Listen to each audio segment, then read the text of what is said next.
lost in the pouring rain.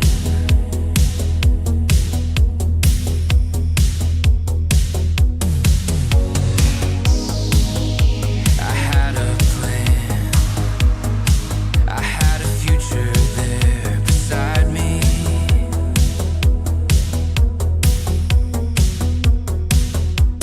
Every night you were there to guide me.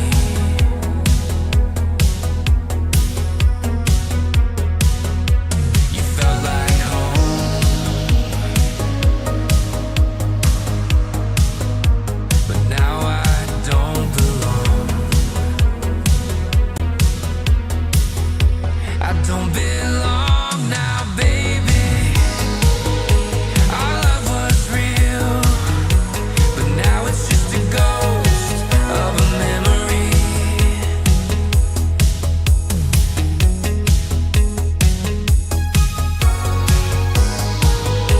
We had our thing, but then you go and cut me so deep.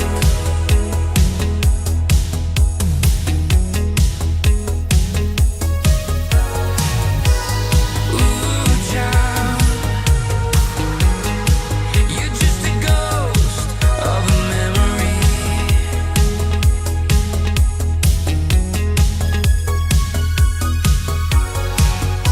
You took my heart, you took the better part of me. I don't belong now, baby.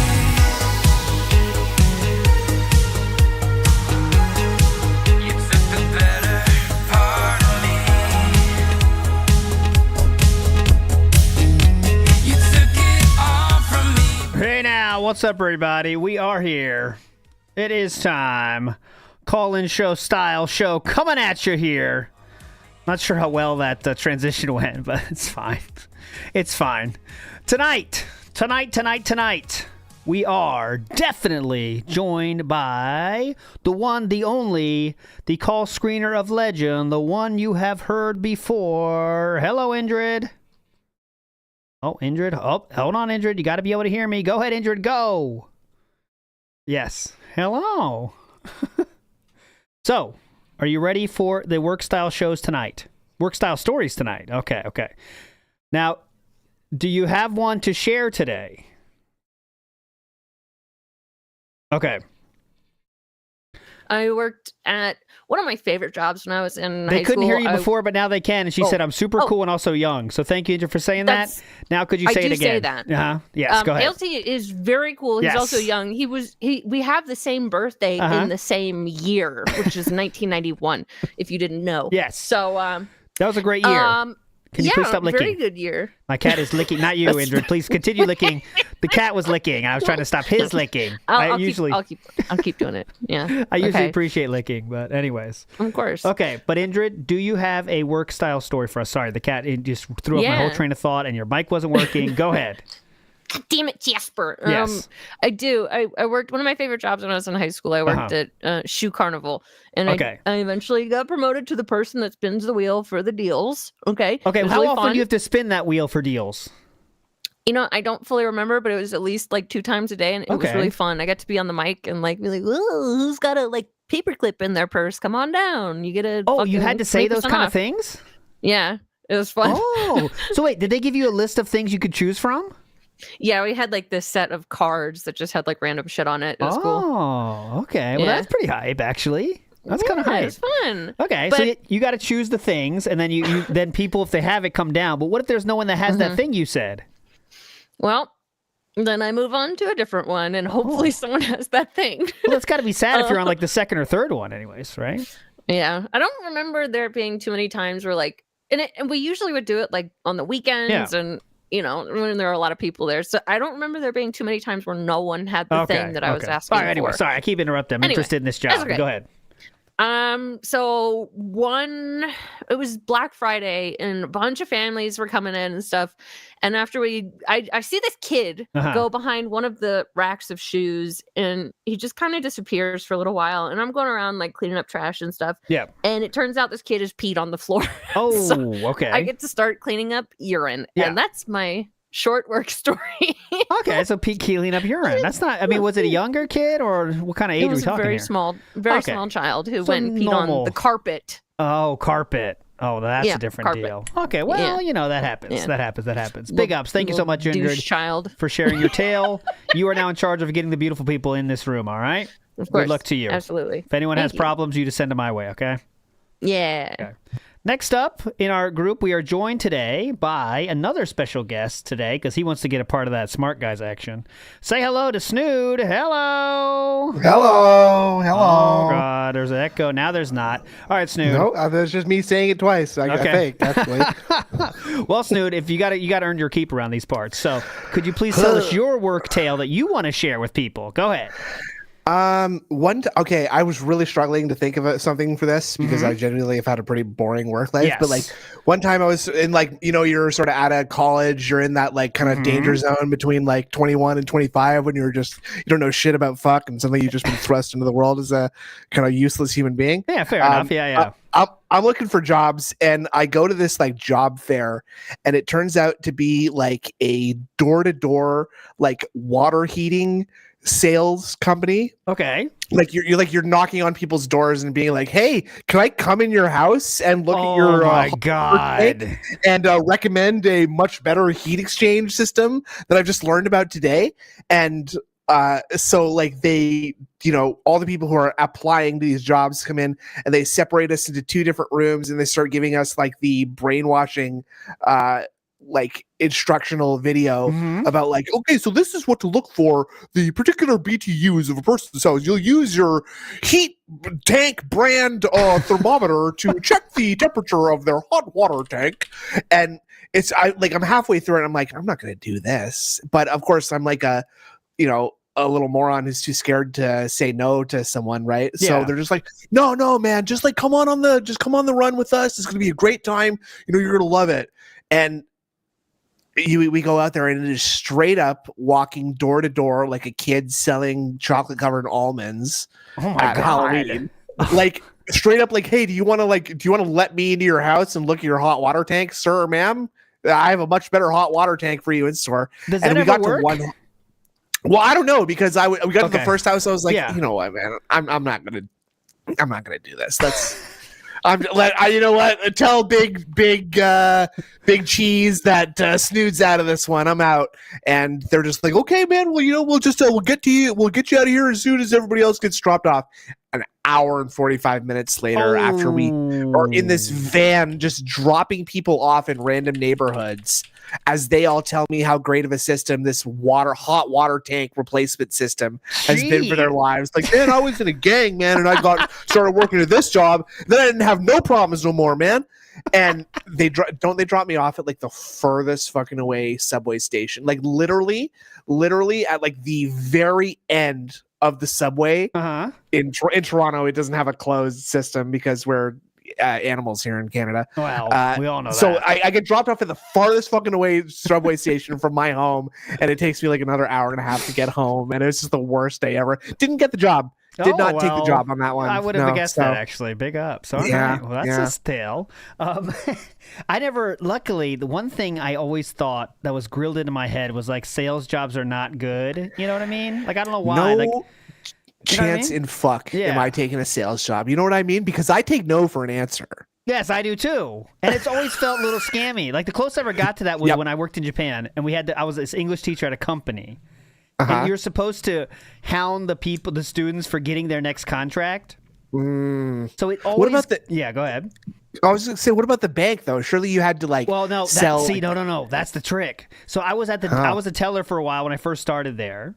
Right? And then, you're doing the typical stuff. I was also a bank teller. But there's enough stuff that's happening that you automatically get your goals kind of, and I didn't have to try. So they would tell you how to do that, right? So you should ask, you interested in opening another checking account? Looks like you have a lot of savings here. You might be interested in our savings CDs, all that shit, right? Yeah. I never did See, that. I didn't even do that. Yeah, I didn't do that.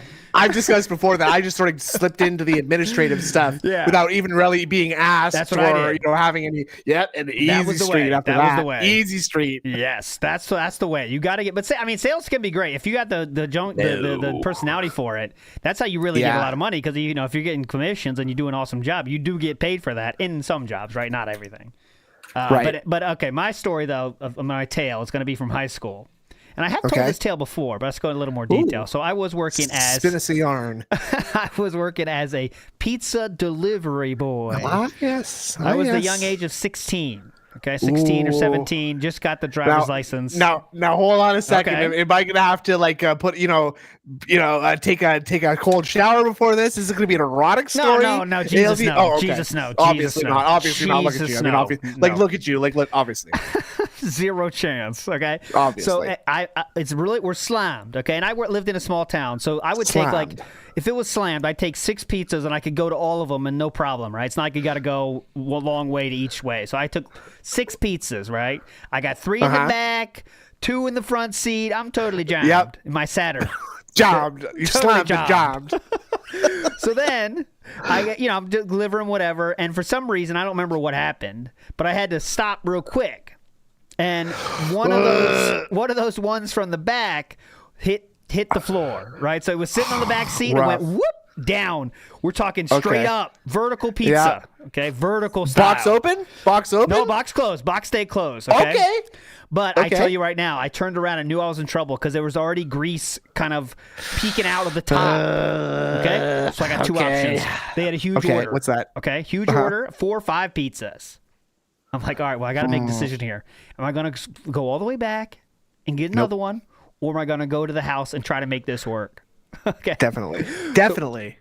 So what I did was I opened it up, and it was all cheese gone. Cheese does not exist, right? It's just on a pile. It's folded. It's lost. It's It's piled up in the corner of the box. So I did my best. No gloves involved. I eat the cheese.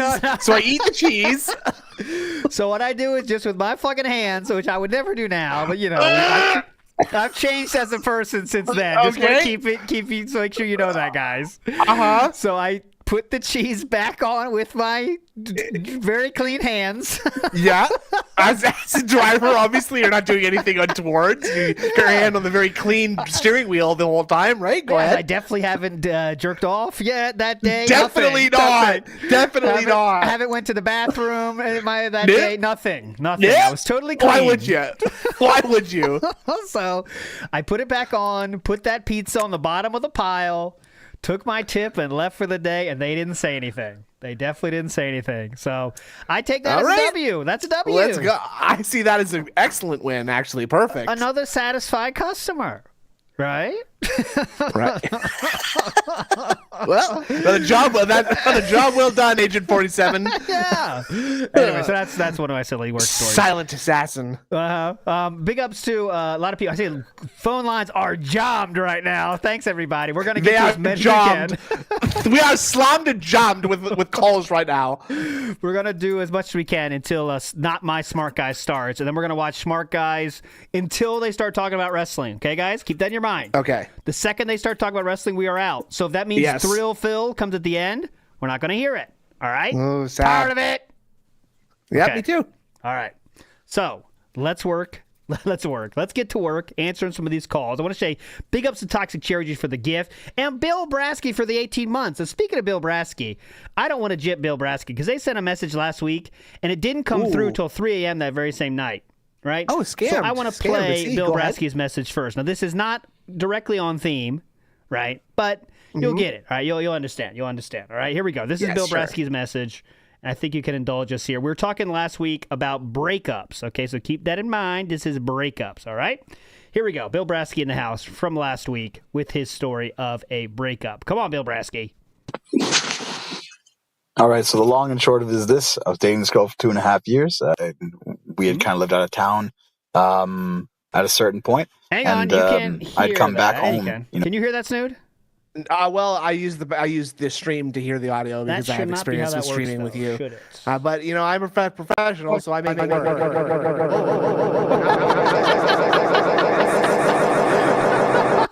Whoa, What was that? You heard that? I did hear that many times. Fuck. Okay, wait. Let me figure this out. Okay, you just listen to the stream on that one. I don't know why that's happening though. It shouldn't happen. That's what I'll do. I'll do. No, here. Let's try this one more time. Watch this. Okay. To finish off my thesis project, and obviously to like keep the fires alive as one normally does. Okay, it's fine. So we're going for this walk because I kind of got the sense something wasn't quite going well between us. And as we're like kind of walking and talking, I'll just recap it, Snoot. Okay, I'll recap it. You listening or no? I'll recap. I am listening. Yes. Bill Brasky, let's go. and she's being pretty, like kind of cold and like distant. I like roll my ankle stepping off of a sandbox. Okay. And I'm not kidding because it's like the worst sprain. Like, how old is this person, by the way, Bill Brasky? I'm a bit scared if she rolled your ankle in a sandbox, but we're gonna move forward positively. Probably should have been a break, but they didn't deal with it. Okay. Anyway, a couple days later, I'm on crutches, not really mobile and stuff like that. And she picked me up because she wants to hang out again. Mm-hmm. Okay. And we go for this drive outside of city limits, like 20 minutes outside of city limits. And then she drops this on me, she's breaking up with me. And so we get to this point where we had to drive 20 minutes back into town in the most awkward silent car ride ever. I remember thinking back on it after I got home and like, I'm still pretty brokenhearted. And I was like a dog being driven out to the farm and be shot in the head. Jesus. So that's my breakup story. Big ups to all the broken hearts out there. God. Yeah, a dog being shot in the head and then having to drive home to get buried, I guess, right? That is rough. Poor planning on her part. That's poor logistics on her part. You do that at the end, right? Yeah. Don't do the trip. Don't do the car ride. I don't want to go on the car ride. Break up with me at that part. I wonder, Bill Brasky, if you were here, I'll be asking, was there anything that kind of you did maybe a little weird on that trip that led to this, Yeah, the trip was the test. Good point. That drive, something, he probably acted weird. Something rolling went wrong. His ankle. I think he saw that. Rolling his ankle must have been it, right? Yes. Big ups, Bill Brasky. Thanks so much for calling last week. All right, now we're getting to the theme of jobs, and we have a hell of a one to start. Vikes has been chomping at the bit to share this story. Hello, Vikes. What's up, LT? What's up? Snoot, can you hear him as well? You should be able to. I can hear him this time. Beautiful. Perfect. Let's go, Vikes. Snoot, stop tipping. Yes. All right. Tell him. I do not yeah. tip. Nope. You get if you make fun of Snoot, that means you get an extra bonus point. All right. I'll be so this one, I think you might actually be able to understand where I was at, but I don't think you've ever been this bad. Okay, go ahead. So I think I've told you before, I was an opiate addict for almost 8 years. Yes. It was as bad as it could possibly get. Similar to Indrid. So, yes. Go ahead. Mm-hmm. Yeah. So I was on Opanas. I was doing anything that could come my way. So I actually, at the time, I was fully functioning at work somehow. Problem. But I had gotten into speedballing at the time. So basically, wait. So just in case some people are fucking prudes out there, don't know what that is, those assholes. Yeah, explain it to LT. Explain to LT speedballing. Snoot's never done some cool stuff, no, so he needs I know that. what it is. Explain it to LT, please. No, explain to Snoot, please. Go ahead. Oh, so basically you would do some lowers, do some downers. Yes. And then as soon as you start nodding off or you feeling like you're going to sleep at work, you blow a line of coke to keep yourself going. And then you'd go back to do some more downers, and then you'd go back to do some uppers, and you just fuck yourself. Like it's as bad as it could possibly be. That's what I said. So yeah, not the greatest of ideas. Snoot's specialty is snowballing. He doesn't know about speedballing. No, well, And tipping. And tipping. And tipping. That's Snoot's job. One No, specific but meaning of that. I do not Go so ahead. Sorry, we're talking all over your no, story. you're good. Yeah. Please, you might have to stop me because I do tend to ramble. No, it's sometimes. fine. Go So ahead. if you have a question, let me I know. wonder if it's the opposite. So I was working at a Fortune 500 company at the time. I was an HR manager. So I have a team and everyone that's like looking to me for questions, a million different things. Little do they know what I'm doing. Okay. At the time, my drug dealer would literally meet me in the parking lot. Like at my work parking lot, because it was too far away to go. So I'd pay him extra to come to me. So at this time, I get in his car on my lunch break and I go up and my drug dealer literally stares at me and goes, "Brother, I'm going to tell you this right now." He goes, "I just got this. I could not cut it yet. You need to be careful with this because like I'm upstate New York, Real like quick, as upstate as you can get. Again, Snoot needs help. They step on it to know, like it's like actually like 10% heroin. Like the rest is lactose you know, Okay. Similac, anything they could put in it just to make it so it, you know, it makes them more money, basically. So it's like uncircumcised cocaine right now. Yes. Uncut. So, and Okay. like, to me, that's a dream come true, right? At the time, because I'm Well, like, dude, yeah, I'm not that's getting one the way to fucking think about it. garbage. Well, Well, yeah, because, you know, well, drug dealers would get you. They give you the good stuff at first, and then once they have you hooked, Yeah. then they give you the shit. I hate that shit. You know? Yeah. Oh, it was garbage. So, to me, this is a dream come true. So I literally run inside, go in the bathroom stall. Mhm. Now, I was deathly afraid of needles, so I never shot up. That's the one like reason that really saved me Yeah. when I well, got sober, mhm. because I never shot up. I have a fucking deviated septum because of that. That's Yeah. not ideal. Oh. But oh yeah.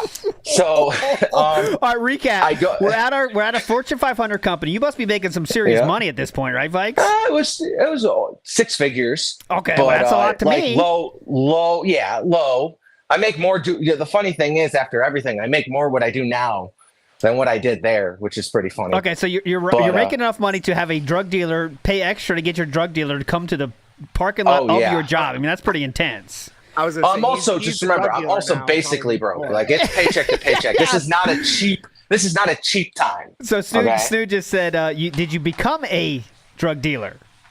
Oh no. Okay. I would never. No, that's the one thing. I was too much of a pussy Yeah. to do that. No God. You have Okay. to have no soul to do that. Okay. But I also don't blame them because I was gonna get it no matter where. You know. Yeah. If it wasn't him, it was one of 50 other people. Okay. So Gotcha. Okay, so go I ahead. do Go ahead. that. Yeah. I do that, and I didn't realize like how powerful it was. So I go back to my desk, and sometimes we have to take like escalation calls. Like some idiot doesn't know what they're doing, so they send it up to us, and we resolve it. So I get a call. One of my employees sends up a call to me.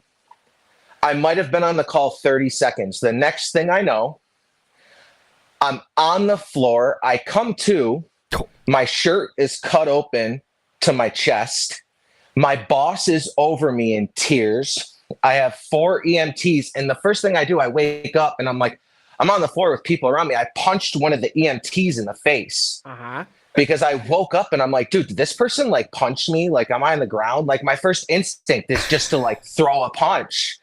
So I punched this EMT in the face. They have to hold my hands down. I overdosed at my desk. Wow. They said Okay. I was blue in the face for over 4 minutes, that I had almost no pulse. I was barely like not dead, but literally not breathing for like 4 to 5 minutes. dying. So, but wait, it's like one of those infomercials, but wait, there's more. Okay. So- Nice. They put me in the ambulance and they know something's up. They're like, buddy, what did you do? You got to tell us what you did. Like, this is not normal. You did not just like, this doesn't just happen and now you're okay. Yeah. But they never gave me Narcan and stuff because by a miracle, I came out of it on my own. Okay. Okay. So I'm like, dude, I don't do anything. Like they pulled up my sleeves, but I don't shoot. So I had no track marks, no anything. So they really don't think I'm doing anything at the time. Well, thank God I came to, because I had a bundle of heroin and a teenth of coke in my pocket. But they never searched me because I came to. So they're just like, we got to get him to the hospital. Oh. Oh, So God. I'm literally on the stretcher. They wheel me into the hospital. Uh-huh. And as I'm going, I grab the shit out of my pocket and I'm going by a garbage can. And I'm like, oh shit. And I just threw it in the garbage can as they wheeled me by. I thought you So were they snorted. they that. put me on all this shit. They take my blood. They do all this. And I'm like, they're going to know when they get my blood that I'm an opiate addict. Like they're going to see all that shit in my blood. You'd think so, yeah, right? But at the time, they still don't know. So they literally diagnosed me with a tachycardia, which is like a skipped heartbeat, which made me like faint. And I'm like, oh my God, as a drug addict, this is perfect. Like I Yeah. get sympathy from mom and dad who already know that like I'm basically using. So now this is like the DSP situations of DSP situations. You get away with it scot-free, and the people who don't want to give you money now feel bad. And now they're like, holy shit, he almost died at work. like, let's pay the rent for a month, or And he wasn't So- even using. you Yeah. milk that for what it's worth. But to end it, Yeah. they drove me back to work. They said, you can drive, you're fine. Yeah. I drove back to the hospital, went to the garbage can, Oh my picked god. up the drugs, Oh drove my back god. to my dealer, Yeah. told him, cut this shit for me. I don't like it the way it is, and use the rest of it that night. Oh my god. So Perfect crime. yeah, that was I don't know. It's a mix of like Charlie Sheen and DSP. I don't know another way to put it. You went back to the hospital because you Brother, don't it's want like $300 worth of drugs. I'm a drug addict. I'm not just leaving that there. It's not like I'm just gonna quit that night and be like, you know what, I'm done. Go ahead, Snood. Like, you're in the depths of addiction. How much garbage did you have to root through to get to that? Exactly. So yeah, there was no. Snood, I think Vikes can't hear Snood. You can't hear Snood, can you? I can't hear it. Tell me though. Tell me though. Sorry. So his question was, what was it again, Snood? You ask it again. How much garbage did you have to root through? How much blood did you have to get through in that fucking garbage to find the drugs? Oh, dude, it was right on. Like, it wasn't like a really used garbage can. Okay. Okay. Like, it was literally well, just that's like fine a few then. things in there. There was no like, it wasn't like it wasn't in like a room. It was literally on the stretcher in a hallway, like on the way to the room, and I just reached over and like put it in, Nice. and they didn't realize it at the time because they just hadn't searched me. Wow. So it was Okay. literally like, and there's when you're as bad as I was, Uh-huh. these stories go for days. I had 4 or 5 car accidents in like 2 years, total 2 cars. I haven't had these. That's I'm fine. 6 years sober, never had a car accident since. Isn't that amazing? You're Damn. not doing drugs, nodding off behind the wheel, and you're not destroying cars. Dude, So Real I did quick. something similar at Shoe Carnival once. Oh, okay, Injured. Go ahead. Injured. was Go one of ahead. the- Oh my God. Okay, One things of are the picking up. first time- All right, one hold of on, the first Spikes. times- Snoot's Injured's talking now. Hold on. Sorry. okay, you're Go good. ahead. I'll Hold up. I'll put headphones on. I can hear it. Yeah. Go ahead. I'll fix One this. of I don't the know what's first going on here, times but I yeah, go ahead. One of the first times I tried Xanax, somebody had given me like an entire bar, and like I had taken entire pills before, and I'm like, okay, this will be fine. So I just take the entire bar and I go to training at Shoe Carnival, and my parents let me drive that day. I think I was like 15 or 16. Yeah. And so I'm driving like their rental Jeep, and I start sort of nodding off behind the wheel just because it's first time taking Xanax. And I go in for training, and the guy that's training me is luckily one of my friends from high school. And and I start like falling asleep while I'm putting shoes away and stuff. Oh my And, God. Yeah, he had to like wake me up and shit. Nothing else happened, and nobody ever knew except for that guy. But it was really fucking embarrassing. Well, But this still. is an everyday thing. This is an everyday thing for us addicts. God. Yeah, I'm lucky. it Thanks, was rough. Injured, for that. I mean, I'm lucky. I only like alcohol, I guess. I mean, that's the story. Snood? I just smoke weed. Yeah. All right. Big ups, Vikes. Thanks so much for sharing your tale, man. Thank you. I don't know if we're going Have to a top good that one. tonight, but holy shit, man. No. Well, it's You're- worth it. I loved it. And Love calling in. congratulations. Thank you guys for all you Hey, do. 6 years ups. sober, man. Big ups, dude. That's not Hey, easy. Thank you. all I right? appreciate it. One You're day a at a legend. time. Have a good one, guys. Later, man. Vikes is a legend. Holy shit. I think I had it bad when I was addicted to alcohol, right? But like, I didn't need to go back to the hospital to get drugs that I threw away earlier in the day. I mean, I don't know what you're talking about because he did mention that he was functional. It sounded like he had enough wherewithal to not only throw the drugs out to the garbage, but also remember which hallway that was in. How I wouldn't remember which fucking hallway it was in. I'd get lost on the way to the hospital Yeah, definitely, right? without the GPS. Yeah. William Williams asking, did you ever went to work drunk? I never did. I never did. I never did. Well, Snood, did you ever go to work high?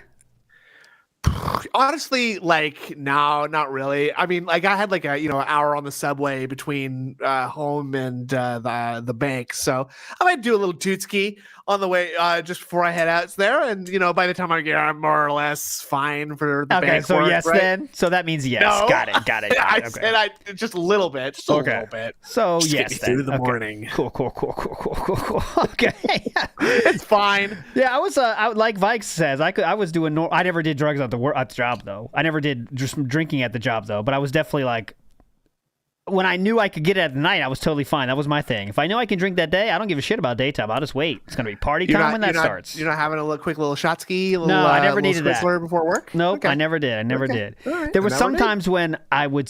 Someone commented that I smelled like it though, even though I wasn't. But it's the Ooh. night before, right? That's just you sweating out of the gym. Huh? Bingo, bingo, Yeah, bingo. What'd you drink, by the way? What's your drink? Well, it didn't matter really, but my favorite one, just whatever you can get whatever's your greasable cheapest. hands on, So huh? my main thing was vodka because it was $10 a bottle, and I would get two of those bottles for the weekend. And then during the week, I wouldn't drink every day during the week, but usually like, all right, Wednesday, that's good. So I'll get one Wednesday, pretty good. Anyways, you're all legends. Thanks for sharing. Vikes had a hell of a tale. You were, Vikes had a hell of a tale to start things off for us today. Now I'm worried because people can't hear you, and that's pissing me the fuck off. Well, hold on, because I think it might have just been Vikes because he didn't have his headphones in, you see. Because he couldn't hear Injured either. Well, So let's how test it come he on can the- hear let's me? I don't know. Let's test it on the next individual and see what they have to say. Mm-hmm. Just, Guests you hear just- others. No, they have not been able to wait. Yeah, we. have You're a been- guest okay, too, though, so why can you hear me? Maybe the drugs have been more damage to bikes than we know. Maybe we should just text it on the next person and see how they're doing. He said he has AirPods in. It's Maybe the he's Steve actually Jobs technology. He's homeless now. Right now, he's just lying about his job. Yeah, Fortune exactly. 500. Yeah, Right. He is the dealer. He's just telling the story from the opposite perspective. Okay, let's get Who's Poppin' in here, and if Who's Poppin', we'll see if you can hear Snoot. If you can, it's no big deal because I can Well, I probably don't have reveal that the much to tale. say anyway. Go ahead. But I don't know why I can't be able to let you go here. But anyway, okay. Who's poppin' is poppin' right now. Hello, who's poppin'? Good evening, everybody. It's 1:45 in the morning over here. Okay. Ooh.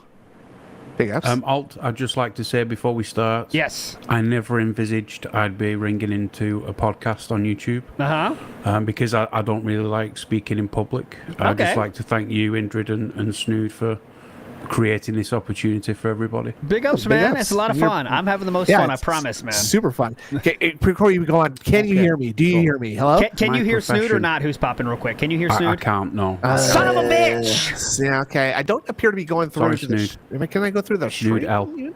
L. I'm out. That's Okay. fine. Go on. Just go on. You Go go ahead, on. you tell your tale, and I'll give the highlights. Go ahead, who's popping? Come on. Okay, so my background is I trained as a psychiatric nurse. Okay.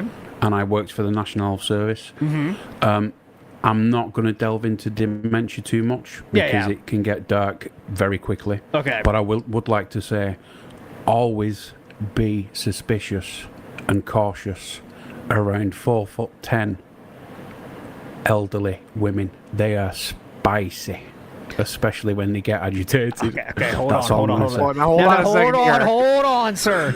Now, spicy to me is kind of a positive, right? Yeah. Like, Very they Not that got, spicy, Alt. okay, they got a lip on them, but it's kind of hot because they yell at you, but that's also hot. Now, for no. you, that's not what you mean, though. What do you mean by spicy then, sir? Long nails.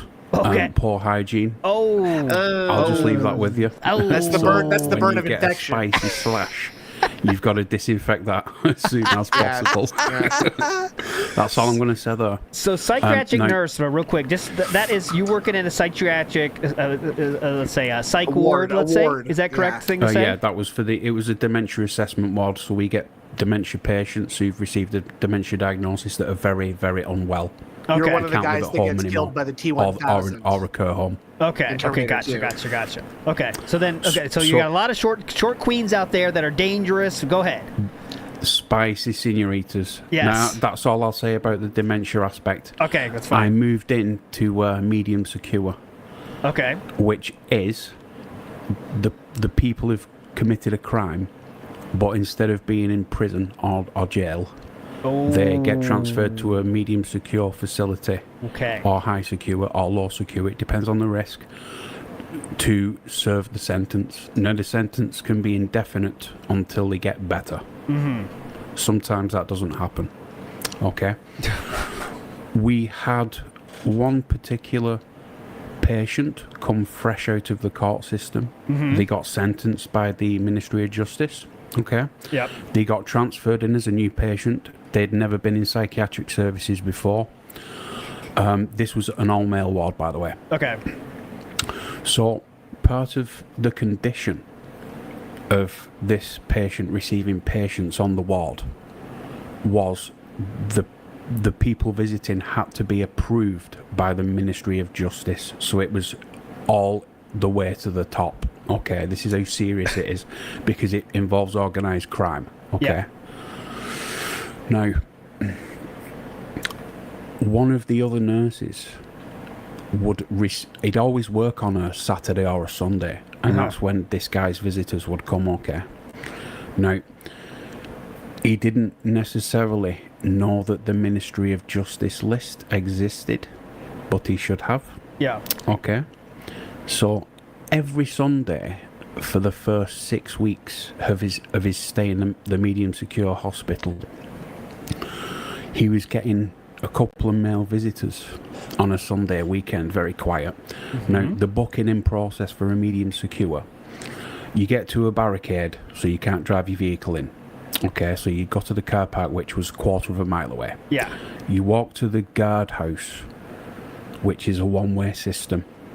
You check in keys, lighters, cigarettes, mobile phones, anything that could be handed over to a patient that shouldn't have whatever object was needed to be kept safe for that period. Okay. Okay. So you're getting frisked as well, by the way. So you're going through the gatehouse, you're giving all your shit to the security guys, you're getting frisked down, including a metal detector. Okay. So it's pretty serious security.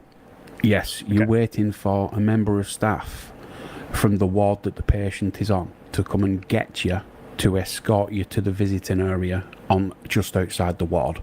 You've got to go through 20 locked doors. Okay. Once they're in the visiting room, a member of staff stays with them so that they can't excrete anything that can be passed over or left in the room. The room's basically like 3 chairs. That's it. Okay. Right. Now, while they're in there's a member of staff with them, just making sure. Another member of staff will bring the patient out of the ward and into the visiting area. The patient will have a visit with the visitors for an hour and a half. It's all got to be pre-booked, pre-arranged, pre-okayed. Okay. Member of staff's in that visiting room at all times, watching what's going on, observing. Okay. Yeah. So over a period of 6 weeks, we noticed that quite a large proportion of the patients on the ward appeared to be under the influence of certain substances. Okay. We didn't know who the fuck was bringing it onto the ward. We did not know.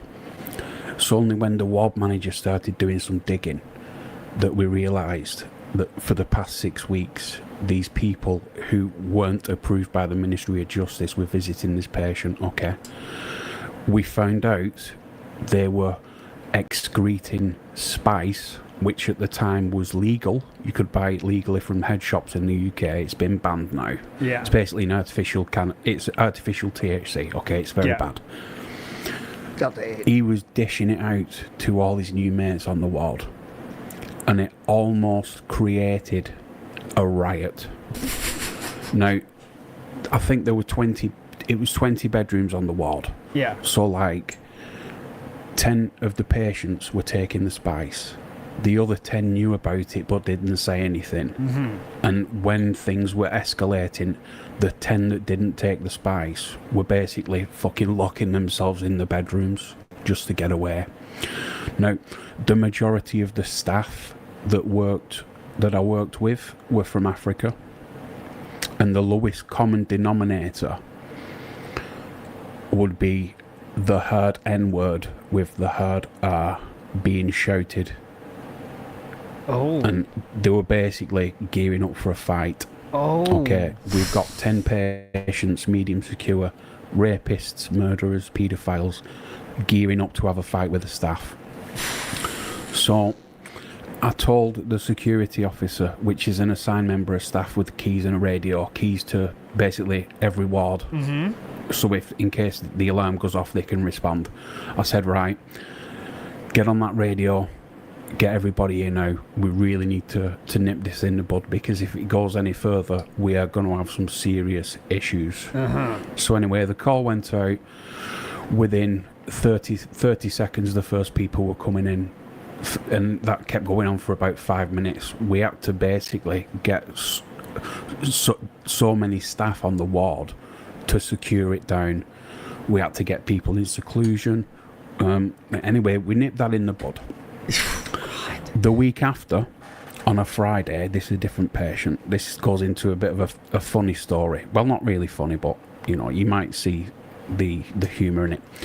So a week later, on a Friday, the patients once a week they used to get a takeaway, so takeout. Yeah. So you used to take the order off them, count out the money in a safe in the office, and basically get everybody sorted. So another patient ordered a kebab. Now, he devoured the kebab. Yeah. He was fine. He was fine. However, he started ramping up his behaviours, so he used to get egged on by the guy who was dishing out the spice, and it became quite dangerous and quite threatening. He would try and physically, you know, hit staff, and he was just very nasty. He was that unwell. He was very nasty. He was always on edge. He was always on the edge of violence. So I took the executive decision to put him in the seclusion room. Okay.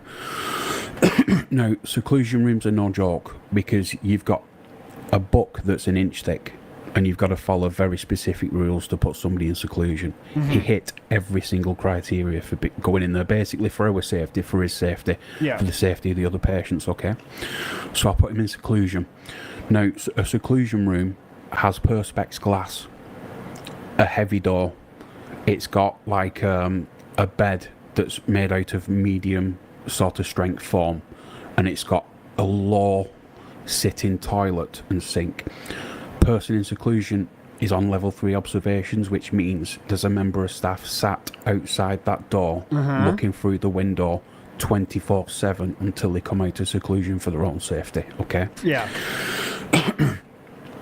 So I finished my shift, I went home, I was back in the next day in the morning, and we'd had to use the seclusion room of another ward because I was occupied by somebody else's patient, another ward, so we had to take him upstairs, the upstairs ward. Over the night, he did a dirty protest. Okay. Now, because he'd eaten a kebab, he had something we call in the UK kebab arse. It's basically low-level food poisoning, okay? Okay. So, a dirty protest is basically you you shit, your excrement, you smear it everywhere. Now, because he got kebab arse, it was quite liquid, okay? Yes. Wow. Yes, I know. Who's I'm popping? getting to the Okay, go ahead, I'm getting please, to the please. humorous part. Yeah, go ahead. Okay, so we're finger painting with the Let's get to the kebab. humor. Let's get to the humorous yeah, part. Basically yeah. everywhere. It stank. Okay. It was everywhere. Every little crevice, it basically coated it. Okay? As you do, yeah, okay. So I came in on the shift in the morning. I got the psychiatrist on call. Basically, the psychiatrist on call and the nurse in charge have to do a review every 3 hours of somebody that's in seclusion for the first 24 hours. Yeah. So I came back on in the morning. He'd calmed down. He was fine. So the decision was made to basically get him back on the ward, which was fine. Yeah. An hour later, I got a phone call off the ward upstairs. Can you come and clean the seclusion room? And now I was busy as fuck.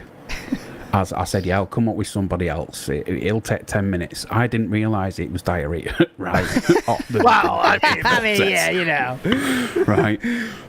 I've gone up there, assessed the damage, thought, fuck me.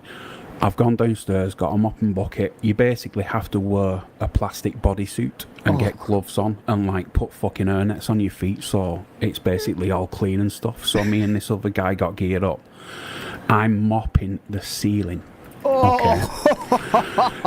I'm mopping a fucking ceiling. Oh my god. Because it was very loose, it dried very quickly. Oh. Okay. Now I'm wearing safety glasses. Yeah. While I'm doing it, so nothing falls on me. Oh. However, my mouth was open. Oh no! Don't do and this. I felt a small flake Oh god! of dried kebab shit Oh god! fall into my mouth. Right, it fell in my mouth. Oh god! and I was that disgusted. I didn't tell the other guy what had happened. I just swallowed it, Dude, and carried on cleaning. come on. Well, And this is the first time I've told this story. Jesus. Sorry, everybody. Right. Well, who's popping? I feel like we could spend all night talking to you, sir, but thank you so much for telling your tale. Of, do you went still to work a in village- Everybody, I'm sorry. Do you work in the same place still, or do you get out of that? It's my Oh, I've favorite. not done it in a decade. Okay. Burnout. You get burnout. wow, no shit. very yeah, I'd intense. imagine Wow, that. or shit. Yeah, no shit or yes shit. I get it.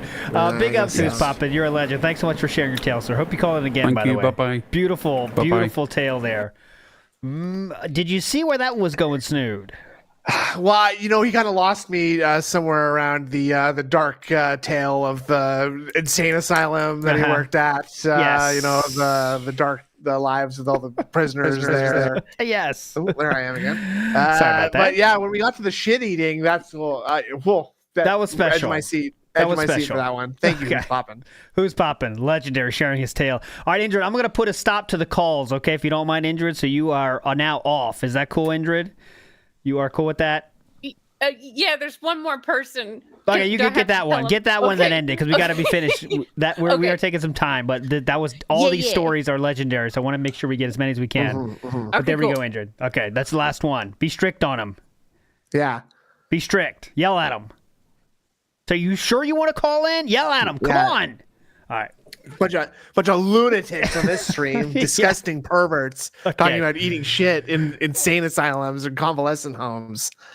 That's a legend. That's a legendary story, though. Imagine that being the first time you tell that. It's just two weirdos online. Yeah. I mean, if the only question I have is about the ending. I'm not sure I understood why the swallowing was necessary. That's what she said. Well, yeah. I mean, I think there's no shame in just like spitting out in Yes, disgust, throwing up. right? I think I would Yeah. understand at the time. I would just say, listen.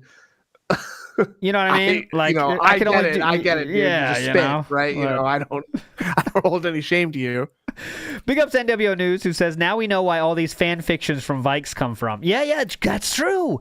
That's where he got his creative mind from. You would say drugs open up your mind, right, Snood?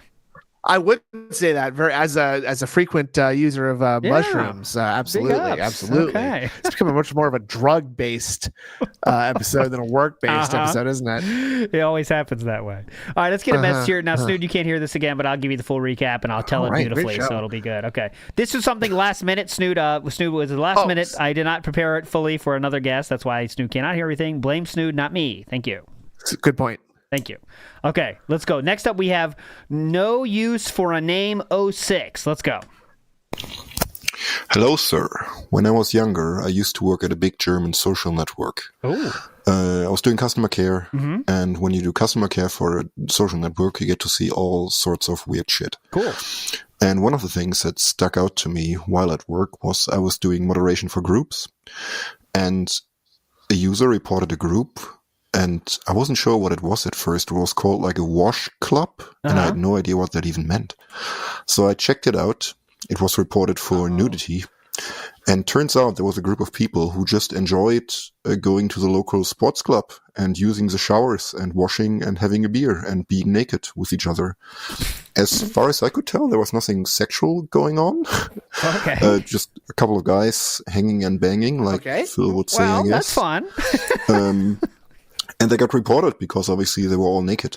They also used to do like away showering where they would go to other cities' sport clubs and take a shower there, and even had like a custom logo. Oh! I felt really bad because obviously I had to delete it, like with them being nude in the pictures and that being against terms of service. But I thought that was pretty fun, actually. Yeah. Looked kind of cool. Felt bad I had to moderate them, but God you know, damn it. that's Come how it goes on. sometimes. That's just good, clean fun. All right? I mean, Snood, you've been in these groups. What do you think about that? You wouldn't want that group Again, moderated. it doesn't sound like anything illegal or anything gross has happened. Yeah. Just a bunch of guys being fellas, having a shower, enjoying the shower, right? Who doesn't like a good shower? What's the Yeah. problem? Just a To couple be of fair, guys I mean, I guess free balling. I guess it is a little bit weird, just like, you know, if you walk into someone's home, so you could just use your shower, or, you know, Yeah. walking into a business, something like that. Yeah. I mean, I get there's why other they have to places shut it for down. that. Yeah, I get why they have to shut it down. I also don't get why you'd want to do that. It's Germany. It's Germany, first of all. Is that what you do, though, guys, in Germany? Come on. They are twisted in Germany. Let me tell you that much, Fair brother. enough. I think you know that. I think you know that very much. There's some real sicko shit going on in Munich. Is my Chad, do understanding. you agree with that? Can you please get together with I this? think I will be vindicated by the ones in chat who know. Anyone And from this is gonna be a Germany, great- they like okay. Chris Benoit says they like champagne. Struggler says Snood Well, speaking facts. champagne. I'm Champagne. reading everything. I'll read every single comment about this. Okay. That's So the a lot of most gambling German going thing on. I've heard. DSP would love Germany. Snood is mixing Germany with France. He was I don't think that's Austrian. Okay. I get it if there is a sexual aspect. But if there's not a sexual aspect, I kind of don't get it, right? They're very progressive in Germany, though. Okay. Like they're very nudity is sort of like I think it's less of a big deal as it is here. Okay. In a civilized place like the North America, right? Like Well, like we have- Japan has that aspect of the hot springs where it is just you True. just get naked and that's not a big deal. It's just something you do. Right. But you don't you're going there for a different purpose, right? You're not just going there to get naked. You're and, bathing, right? You're bathing yeah. with men, and you don't see each other naked that long because you get under the water and then it's kind of Oh, you're and looking though. You do have a little towel. Well, you obviously contrast to compare. Obviously, who doesn't do I'm that? not just going there for my health, right? Come on. I mean, I got to see how I size Gotta up. scope out the local talent, see what I'm dealing, see what I'm working against. Plus, you got to make sure you get maximum size. You got to make sure you're fully warmed up first, because let me tell you, that'll really help. Uh-huh. I gotta know I compete at the professional level, right? At the top of the game. Extra Galactic Girl say, I went to a lake in Germany with a nude section. Did you go to the nude section? Right? Because I would be checking that out first. Okay, there's a lot of people over there. I'm not going. But I wouldn't. I think that's a trap you're walking straight into because you think that you're going to see some sexy babes in the nude section of a beach. I think I got a bridge to sell you somewhere. well, there is nude section of beaches in the world. You know that, right? Yeah, but they're not sexy. They're not sexy. You see, It's like in Euro Trip where they went to the naked beach and it's all guys. It's like, exactly like that. Actually, they're stampeding dudes. I thought of this while he was doing that. He was spinning his yarn of that tale of the shit. We should get our bounty board words from this. That's kind of funnier, right? Because I agree. the one I like is kebab ass. I think that's a great one, right? Kebab ass. Put that on the put it up on the whiteboard. And what's one from Vikes there for his tale? Hospital cocaine or something? I don't know. cut heroin. Yeah, cut heroin. Yeah. Fortune 500. Fortune 500 is funny. Excreting spice. That's it. Columbia Detractor got it. Extreme spice. Yeah, extreme spice. Speedball, perhaps. Oh yeah, snowball. That's what Snood likes to do. No, that's different. That is not what I like. Okay. No. Okay. Let's get our next caller in here that Snood can't hear. This will be the last time Snood can't hear it, I promise. He'll be back in action next time. I mean, if he comes back next week, I can't fix it during the show. But West Side's in the house, and he has a tale. Hello, West Side. Hello, Hey, sir. what's going on? Yo, West Side, what's going on? Hey, long-time listener, because I'm a stay-at-home homeschool dad, so Nice. you guys are always in the background going. That's the best. So, That'll help your kids learn faster, I think. So that's Definitely. good. Yeah. Like Mozart. My teenager loves DSP and his stupidity of worldwide time and stuff. Okay. Anyway, so big ups to everybody who has beat their addiction. I think that's great. Yes. And my wife is a CNA who deals with dementia patients. So that last one, she was shaking her head and going, "Why did you spit?" Oh, yeah, that's what I'm saying. Yeah. I was working at when I was in my early 20s, probably 2021, I was working at a factory that made car parts. And me and my best friend would make the cables that are on your hood release. Okay. And so we would be cutting them with a saw, and we was pretty fast at it. And they had like a production amount that they wanted each night. And we had it figured where we divided it up into 4 sections of the day between breaks and lunch and everything. And we would get our 100%, which nobody else was doing. We'd get our 100% before like the first quarter, and we both rapped. So we would write raps after we got like our 100%. Okay. And our supervisor went on vacation, and they had this other dude fill in that I went to school with. Well, he wanted to be like Billy Badass and like try and push his weight around. And when he seen us not working, we was like, dude, we're at 100%. He was like, you can't be talking. He was trying to lead some new people around and stuff. And, you know, it's kind of making them look bad. Mm-hmm. And we was like, dude, we're getting our stuff in. Like, what's it matter? And he was like, well, you can't leave your machine. Just keep at your machine. So when it came time for lunch, I gave my friend some money, and he put some money with it. And I had him go to Walmart and get some walkie-talkies. At the time, we didn't have cell phones. That's cool. Yeah. So he came back to work, and we could do our work and still get the 100% by just using one hand. So we could talk on one hand and still cut with a saw on the other hand. Awesome. Well, he was coming by with some more new employees, and he was like, "You can't be talking on cell phones." And we're like, "They're not cell phones; they're walkie-talkies, and we're still getting our work done." And he was like, "You can't do it." And then he finally just told us, like, "You guys go into the office, and I'll be there in a minute." So we both went in the office, but we had already agreed, like, this job that, like, we were working through a temp agency. Yeah. And at the time, I think minimum wage was like $7.50. And we're like, this job ain't worth it. They ain't fixing to freaking strong arm us here. Like, Yeah. we'll both leave here at the same time. We're the only ones getting 100% anyways. And so we get in there, and we've already got our stuff figured out. So he comes in there, and he tries to play it cool. And he's like, hey, man, he goes, you guys, like, why are you being difficult? And we're like, we're not, dude. We're getting 100%. Like, you're still looking good. As far as when the supervisor comes back, you're still, like, getting everything out of us. Yeah. And he said, well, you can get more than 100%. And we both said, you don't pay us more than 100%. What the hell are you talking about? Yeah. Like, this is minimum wage, dude. This is what you get. And you're lucky to get that. And so he sat there, and he kept trying to talk to us. And he was like, look, I could fire you. And we both looked at him and said, we can walk out right now if you don't want the 100%. We can just leave. Mm-hmm. And he said, West, because I do go by West Side. It was in my vows at my wedding too. Okay. He goes, West, like, dude. He's like, like, why you being difficult? I said, I'm not trying to be difficult, man. You can still have your 100%. We just trying to write raps in between the time. And he goes, you guys just go back to your machine and please don't give us any more trouble. Okay. Like, man, this is what we were trying to do to begin with. So that sounds like a W, though.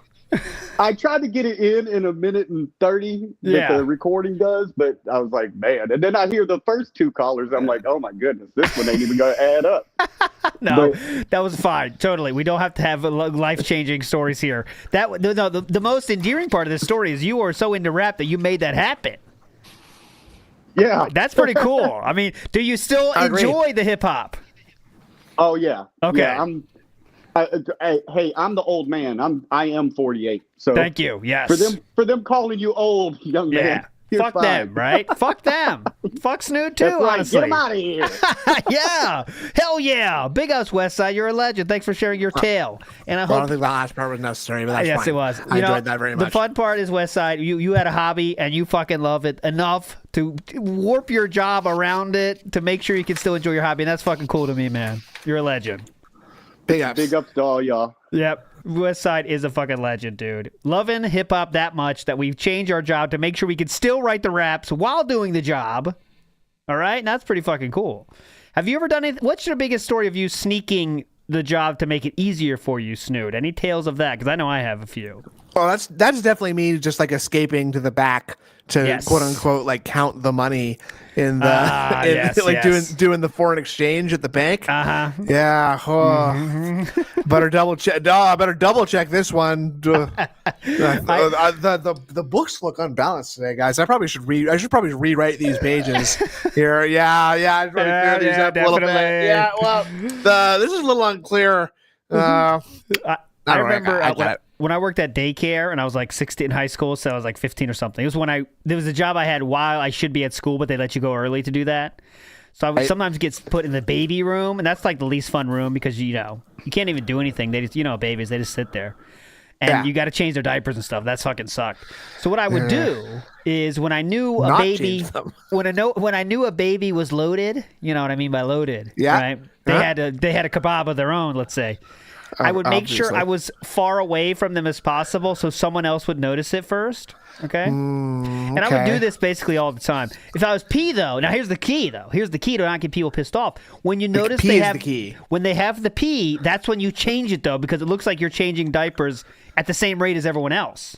Right. But actually, you're just wasting diapers for those precious babies. No, you got to change them when they have pee, dude. The rules about changing diapers when you're in that daycare is like every 2 hours you got to change them whether they got something or not. It's nuts.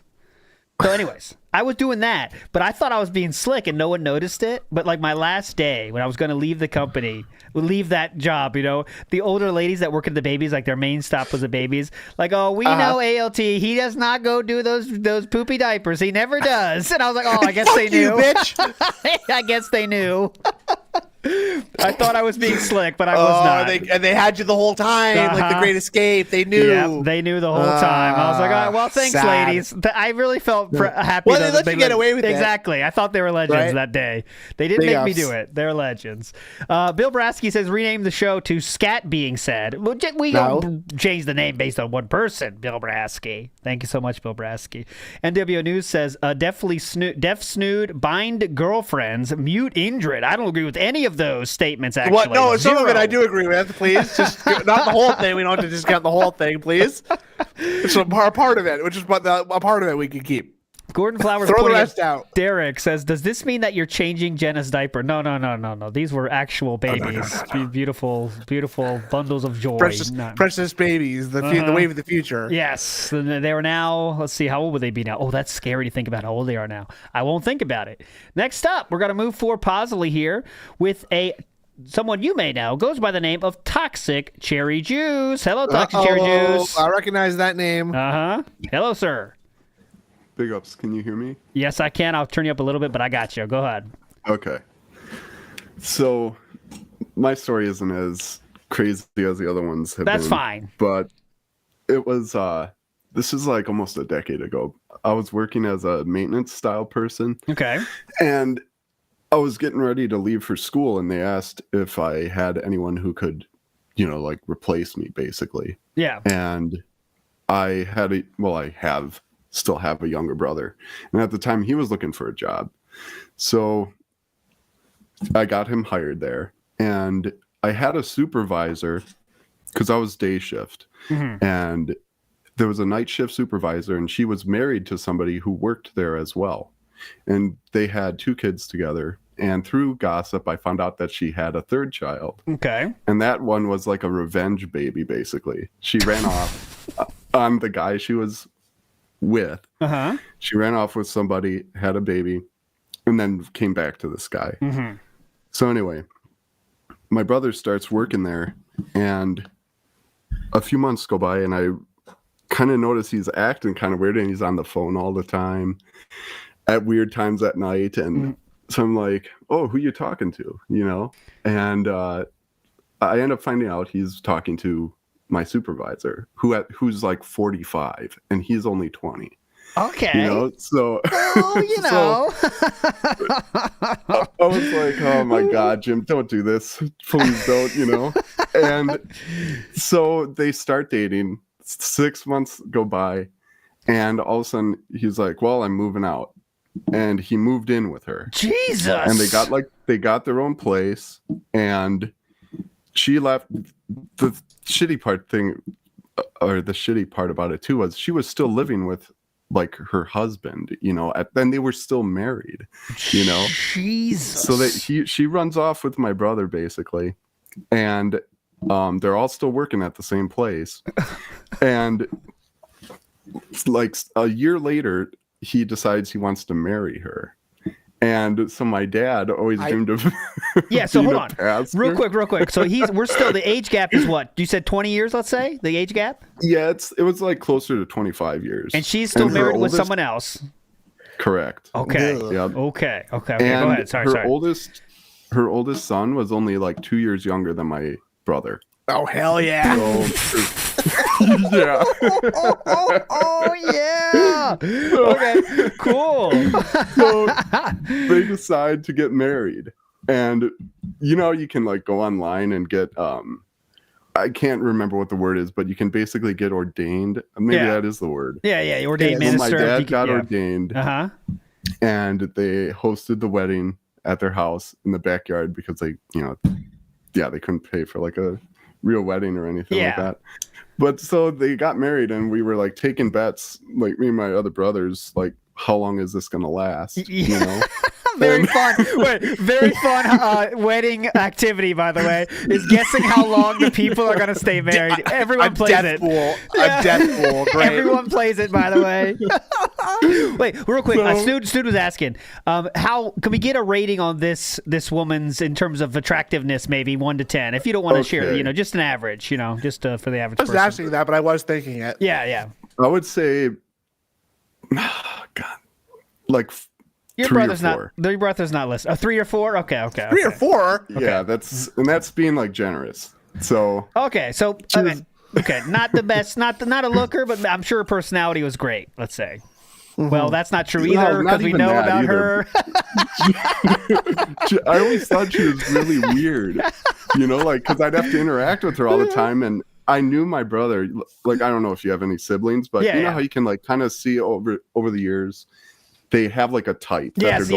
Sometimes it's very weird, right? It's like I don't know why they always like this kind of person, but they do. Yeah, I know what you mean. But I never thought he would have gone for her, know? And okay. So it was just like, what the hell, dude? Well, was that his first style long relationship? Because maybe that's the thing, right? You get that first love bug. That was like his second or third, and the first one for sure was really bizarre. So I mean, in that regard, the fact that it's just like, what the fuck, dude? Like, it made sense in that regard, but everything else was just kind of odd about that, yeah. But so yeah. Anyway, they got married, and we said, well, maybe give it a year, and within a month. After they got married, he was already asking like, how do you get divorced? What are like what's the process? Great. Oh my God. And he stuck it out for a year, and she was heavily into, and I don't even know if this is technically an occult thing from the occult, but she believed in some really weird things. Now we're talking. Like when they would have problems in their marriage, they would write down the problem on a piece of paper. Yeah. And then they would burn the piece of paper. Oh, okay. And they would throw it in a plant. And I don't know what that was supposed to do. I think that's a very low level spell. That's a very easy spell to cast. This sounds like Indrid style, right? I think. Yeah. We got to get her on this. No. Okay, so they were very much weirdos, not hot, weirdos. Instantly wanted to get divorced. How does this tale end? What happened after that? So a year later, on their anniversary of their wedding, my brother called and he was like, I think I'm going to do it. I'm like, on your, stick it out like at least for one more day, so it's not on the anniversary. Yeah. And, I get that. So he did. He stuck it out for a couple more days, but then he initiated it. And then it ended. And she went back to the husband she left. Oh my God. For my brother, Or no. Yeah, I think I said that right. Scandalous tale from Toxic Cherry Juice. It was kind of funny. Now, your brother these days is just give us his relationship status: single, married. No more detail needed than that. What would you say? How did your brother find a better partner? Let's say. I would say very single. Okay, very single. Well, hopefully things look better for him. Toxic Cherry Juice, you're a legend. Thanks for sharing your tale, sir. You're a legend. All right. Thank you. Very entertaining. Big ups, everybody. Big ups. Very entertaining. Let's get Indrid in here. Indrid, hello. Nah. Thoughts on burning things after you write them? Snood one down. Okay, despite all my weird beliefs, I do not practice rituals. Okay, I did see some focusing crystals in your bedroom, though. Do you or do you not have some focusing crystals, though? Good point. No, I have multiple decks of tarot cards. That's as far as I go. All right. Do you ever before you do something, do you ever like shuffle the tarot cards and see what they give you? Obviously. No, I used them for the first time last week during my dad's birthday. Okay. Or about a week and a half ago. Yeah. What do they say? What did you bring up? Was that I your don't present even for remember. him? Was the Oh, magician? This is my Was present. it the fool? You're giving No. me a Was it the reading. emperor? You're giving me a No, reading actually, for the my fool- birthday. Okay, No, that's fun. no. Oh, that's free. No, That's great. no, That's free. No, I got him some socks that say on the bottom, "I'm just resting my eyes." Okay. That's And I got good. him a candle for when he passes gas, and it was very funny. We Oh, all had a that's good cool. laugh. He said, "Thank you, Indra. This is so very thoughtful, and I love you more than anything in the entire world." Is what he That said. doesn't sound like something he'd say. I gotta ask you. Sorry, what's yeah. the protocol? Because Snood did go to their house, so he knows. So I can't ask you. I Andrew. do. What's the protocol on farting at your family? Does your father just let him loose in front of no, your mom? Or? let it That's fucking rip. that's The- that's a the family. louder- That's carved in the threshold above the front door. Is let him rip. Let the it louder, fucking the better. rip. Okay. Yeah, Yep. it's The louder, the Beyblade. It's better. Beyblades in the Cold household. Mhm. That's You fucking go. I think that's a Yeah. generation thing. My dad's that way too. And I said, like, would you just let him go? Yeah. He's like, he acted like I was crazy to even think there was another option. He's like, what? I was like, well, Chu doesn't Yeah. like it. He's like, well, what do you do? Yeah. My mom is probably the best sport, and she participates. Woo-wee, Okay, well, brother. that's key. That's key. That's true love, right? That's true love. All It right. is. Thank you so much, It Ingrid. is. If people give you nonsense Hell in yeah. chat, tell me they will be gone instantly. Yeah, ban Now, them. fuck you guys up, dum dums. Yeah. Yeah. Never Dumb Yeah. fuck. dumb. I'm tired of it, honestly. All right. Big ups, everybody. Thanks so Get much, outta Ingrid. All right. We got a lot more tales Was to that get last to. one a work story? That sounded a lot It like. sounded, because it was someone that they met at work, right? Oh, okay. Yeah, so, I see. The girl Let's was keep more. marrying Try to keep coworkers. more on topic. Keep With the on next one's topic, coming I'm up. tired of Yeah, it. please. Who's next? Who is next? It counted. Come on, snooze rough. Okay. I'm just kidding, of Okay, course. let's go. Okay, now this person I'm very interested to talk to. Hello, Papa Polecat. Are you with us here tonight? Papa Polecat, wake up! No, Please. Oh, yes. Hello. There he sorry, is. I was There he listening to the is. show. There I he was is. listening to the show. I'm here. Okay, I'm here. wake up, Papa Polecat. Now I'm sorry to do this for you, but is Mama Polecat within reaching distance or speaking distance? Yes, she is. Can you please get her on the phone real quick? Just quick Okay, talk. babe. Quick talk. Quick talk. Before he Quick even talk. says anything to me. Well, hello again. Hello, Mama Polecat. It's always nice to talk to you. How you doing today? I'm good. How are you? Pretty good. I want to know some questions. You know, Valentine's Day is showing up. You know, coming Oh, up what pretty. are you getting me? No. I just want to know. Oh, I'm answer trying. the question. I don't tell before I give it. I'm trying to get some interest. I'm trying to get some information here. So, like last year, Papa Polecat, how would you rate his gifts for Valentine's Day from 1 to 10? Go ahead. Or 1 to 100 in dollars. You want to know what I'm getting this year? Yeah. Go ahead. You already know. He got me a I don't remember what it was, but he got me a new engagement ring because another story for you guys Uh-oh. is I had to ahead. get mine cut off because it was too small. Well, I'd and then hate to he say threw this. his I away. do have to ask this. Is that from, let's say, change of body styles? Because that can happen. This is not. I'm this not is fat. Okay, no, I'm just saying. This is not. That was not. I'm just asking a factual question. That- Papa that- Polecat. oh, right. Like the It's definition of fat. retard. I am not fat. Thank you. Okay, so that can happen. I was just seeing if that's why they got to get a new one. Can I ask questions here on the show? Mama Polecat understands the truth. She wants I'm the truth so to glad get she out. can't hear what I'm You saying. can ask right all now. the questions. I Okay, will thank you, answer Mama all of Polecat. them. Now go ahead, Mama Polecat. Please continue. What did you? He getting you a new engagement ring? Okay. Yes, he did to replace the one that got cut off. Did he Like, step how it many up years ago? though in terms of quality? Okay. Yes. He did step 2 it up. cubic zirconians Yes, it's instead not of just getting one. her on Valentine's Day, but it's going to get closer to the anniversary. But it is an upgrade. It is an upgrade. Okay. Definitely. Now I do have to ask though. We're gonna go one more year back, okay? Because this year's pretty easy. Let's talk about last year because I think sounds a little fishy to me. What kind of present were you getting last year? Do you remember? If you can't remember, that's an issue. I think, in my opinion, personally. I don't know. Are there children on At the time. show? I can't really say that. There's no I am very young. I am 21 years old. 18 plus. Go I ahead. am 21 years old. I mean, isn't that So a it's gift? fine. It's Okay, fine. okay, that's fine. Okay, fair enough. See? Okay, Mama Polecat, you're So a 10 legend. out of 10. So next time, this is my rule. This is my request. So we're gonna do this show every week. I want Mama Polecat to call and Papa Polecat to call. Okay, because I need some alone time. Cool. You can agree to that. Okay. Okay. Thank you. Okay. Mama Polecat. Okay, Yes, let's get you back to pay Papa once us both Polecat. to call Let's us. Here he is. let's finish this up quickly. Okay, Papa Polecat, what do Okay, you got for us bye. today? Bye, Mama Polecat. You're a legend. Hello. I'm gonna enjoy listening back to that. Let's That get this. sounded- Let's I get don't know this if he over with. will. I don't think he will. Yeah, I know. Let me speed run this. Get out Let's of the get way. this over with. All right. Anyways, Foul Polecat, tell your We tale, want please. ALT Go ahead. too. No. Go ahead. What's your So- question? Yes.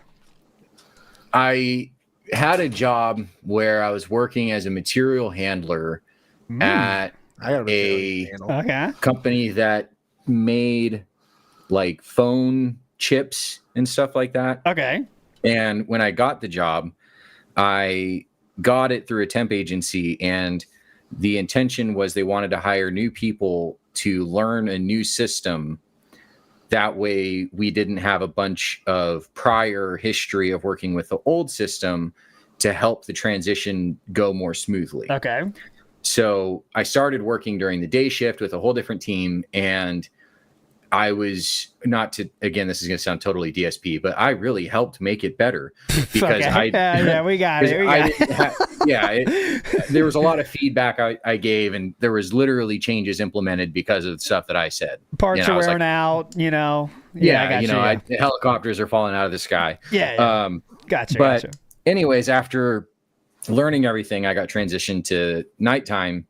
And when that happened, I had a new manager. And this guy hated me from the jump because all of the people on that team would come to me with questions, to the point where he started telling them when they came to him, just go ask Polecat, you know. And just resentment started building from that point. But to that point, I did work really hard. It was like a computer job where, you had to pick parts and put them in these bins to send to assembly so they could put together stuff. And, I was a hard worker. I never, slacked off or anything like that. But one day it was the anniversary of one of my friends passing away, and I was having just a really rough day. So I took like an extra long break. I was just sitting out there crying, just chain smoking cigarettes, just trying to compose myself to come back in and like finish my shift. Yeah. So I go back in, he doesn't say anything to me. And I go back, just obviously had been crying, finished my night. And then I go to work the next day. And the next day, the daytime manager comes up to me because at the shift change, the day people are still there. He comes up to me while I'm getting everything started, and he's like, "Hey, so I just wanted to ask you real quick, how long are breaks supposed to be?" 15 minutes. He's like, "Okay." He's like, "And how long is lunch?" I was like, 30 minutes. And he nods. "Okay." He's like, "Well, Andrew told me that you took a 17-minute long break or something yesterday."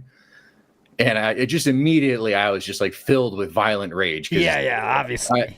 I work construction now. I'm not really one person that I don't like that kind of stuff. Yeah.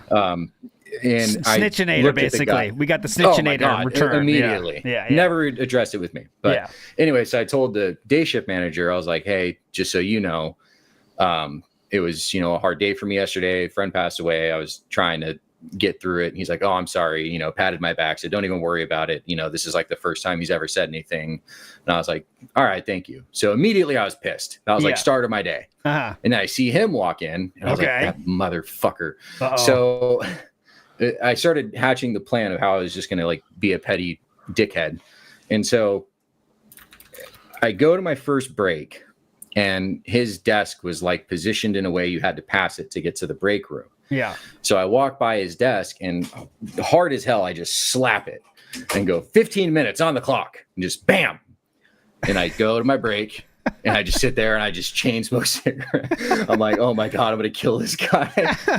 And when I walk back in, I can see him looking at me as I'm walking up, and I'm just smiling at him. And again, I just slam his desk again and go 15 minutes on the clock. Damn, I'm good. And I walk past, right? And he stands up, and he's like, "I don't know who the fuck you think you are," in front of everybody, on the production floor. And before I even get to my desk, I turn around. I'm like, "Whoa, Andrew, language." Yeah. And he looks at me and he's like, "What are you doing?" And I was like, "I was just letting you know I took 15 minutes for my break." He was like, "My office right now." And he starts walking. And the whole time I'm just walking behind him talking shit. "Oh, you really shouldn't talk like that on the production floor." And so we get to his office and he sits down all at his desk and there's another chair. He looks at me. He's like, take a seat. I'm like, no, it's okay. I'm going to stand. Just being just pissed. Uh-huh. And he's like, so you want to tell me what this is all about? I was like, did you talk to Mark about me being late on a break yesterday? He's like, yeah, well, you were. I was like, okay. He's like, how many times have I ever been late on a break? He's like, well, that was like the first time. I was like, okay. It's like, never crossed your mind to ask me why I might have been late? He's like, well, I don't have to. And I was like, okay, that's fine. I was like, that's fine. He's like, did you want to ask me? And he was like, okay, why were you late? And I was like, well, it was a 1-year anniversary of one of my good friends dying. And I took a long break trying to compose myself to come back in and finish his shift. And he's like, just staring, just blank faced. Didn't even respond, just sitting there in silence. And I was like, okay. It's like, so now that you know, would you have told Mark that I was late? And he's like, probably not. It's like, exactly. I was like, I've never been late on a break. Yeah. The first time I am, you immediately rat me out. That's bullshit. And he was like, oh, well, you know, I don't have to. I'm the manager. And I was like, that's fine. I was like, I just want you to know I don't respect you at all right now. Like, point blank. And he's like, oh, you have to respect me. I'm your manager. It's like, nah, not as a man, I don't. I was like, professionally, sure, you're my manager. But as a man, I don't respect you at all. And he just like stared at me. And I was like, are we done? He's like, yeah. I just like walked out. There you go. Okay, that's fair. Fair. Okay, I think you did everything correct, though. Honestly, I mean, yeah, it just infuriated me so much. And I guess the cherry on top of this whole story is like a week after this. You know, obviously it circulated through the production floor, and everyone was like, "Oh my god!" And one of my buddies that I was working with, he was not a good worker whatsoever. He would sit on YouTube all day, every day, just nonstop, wouldn't do anything. And, you know, one day Andrew goes up to him. This is like a week or so after what I did. And he's like, hey, dude, can you get off YouTube and work? And my buddy stands up and he's like, what the fuck, dude? Get off my back. And he like starts like making a scene with him. And he's like, I'm asking you to work. And he's like, no, this is bullshit. He like trying to like one up my like escalation or something. Okay. And just immediately got fired. Like just didn't even like go to the office or anything. He's like, okay, well, you can go home. Nice. And like just gets escorted out of the building. And it was just priceless. Big up. But I think you did everything correct, Pop. Got nothing wrong. Nothing wrong. You are a legend, sir. Everything right, nothing wrong. Absolutely. Also, thanks so much for calling, and let me speak a little bit to your. Now, she did tell us about, more interestingly, your Valentine's Day present has been revealed to the world. How are you feeling about your Valentine's Day present? Confident or not confident? Well, I mean, that's what she knows. Ooh, surprise! Okay, next mystery. week. Yes, okay. Next week we got to get the update. It better be good. Okay, next week we're gonna do Mama Polecat special. She calls in and rates everything. That'll be hype. Yeah, good call. Good call. All right, big ass Pop Polecat, you're a legend. Go ahead. No, I was gonna say Burger King's getting expensive. I'll see what I can do. That's true. Pop Polecat, you're a legend. Thanks for sharing, sir. Yes, sir. Thank you. Take it easy. All right, Pop Polecat was in the house there. We got to move forward positively here because we're running out of time until Smart Guys starts. We are going to watch Smart Guys until they start talking about wrestling. So that's the deal. So we will go until that happens. That sounds fair to me. Have you ever, see, Snoot, I don't think you're an altercation style person, right? No, much more cowardly than that. No, Yes. I avoid them at all costs. That's more my I'm style. trying to Why do think, you me ask? too. Like, I'm not an altercation style person. You never been either. in a fist fight? You personally never been in a fist fight? I have one time. You have? No. See, let's say we can't ruin future weeks, right? Oh, we got to get through good point. this. Fights is a good topic for next time. Let's talk about one. Yeah, we got to vote on that. fights would be a good We one. always vote on the next week's topic. I'm throwing ideas out there. Okay, I'm that's trying fine. to Fair enough. Right. Fights though, I like that. Big ups to the one, the only, the very special Vikes, who says Snood burns tip receipts after tipping Phil. True or false is the question. Well, there would have to be. First of all, the tips don't give you a receipt. So it doesn't matter. What about cheers though? Cheers. You are a cheermaster, cheerleader. Let's say. No. Were you ever a cheerleader? That's a good question. Not nimble enough. No, much too husky. Much too husky for a position like that. No, I'm saying the day you did also cheer. Also not coordinated enough for band either. So just a much bigger loser than either of those things are possible. That's why you treaded the boards instead. Yes, that's right. That's why I chose Shakespeare after all. Oh, okay. Anyways, your shout out was a receipt. Did you wash your ears after getting that shout out? That's a good point. A lot of people are asking. Anyways, okay, we got to move forward positively here. Great show so far. Loving this so far. We got one of the best names in the business here, Simpin' for Chew. Okay, Simpin' for Chew. Hello, Simpin' for Chew. Hey, what's up, ALT? Can you hear me? Yes, I can. You're a legend, sir. Great name. How you feeling? What's your tale for us today? Hey, I'm good, man. I just wanted to say, love seeing the show grow and continue to evolve. Big ups to the Tractor Beam helping out. You're a legend. Also, just wanted to say shout outs to Egg and Table Leg and Toothpaste and all the other family cats. He can't hear me. He can't even hear me. A lot of people forget about Table Leg. I mean, he's a legend. Plant. It's Egg and Most Plant. don't realize they're dead, so I get it. Yeah, I agree.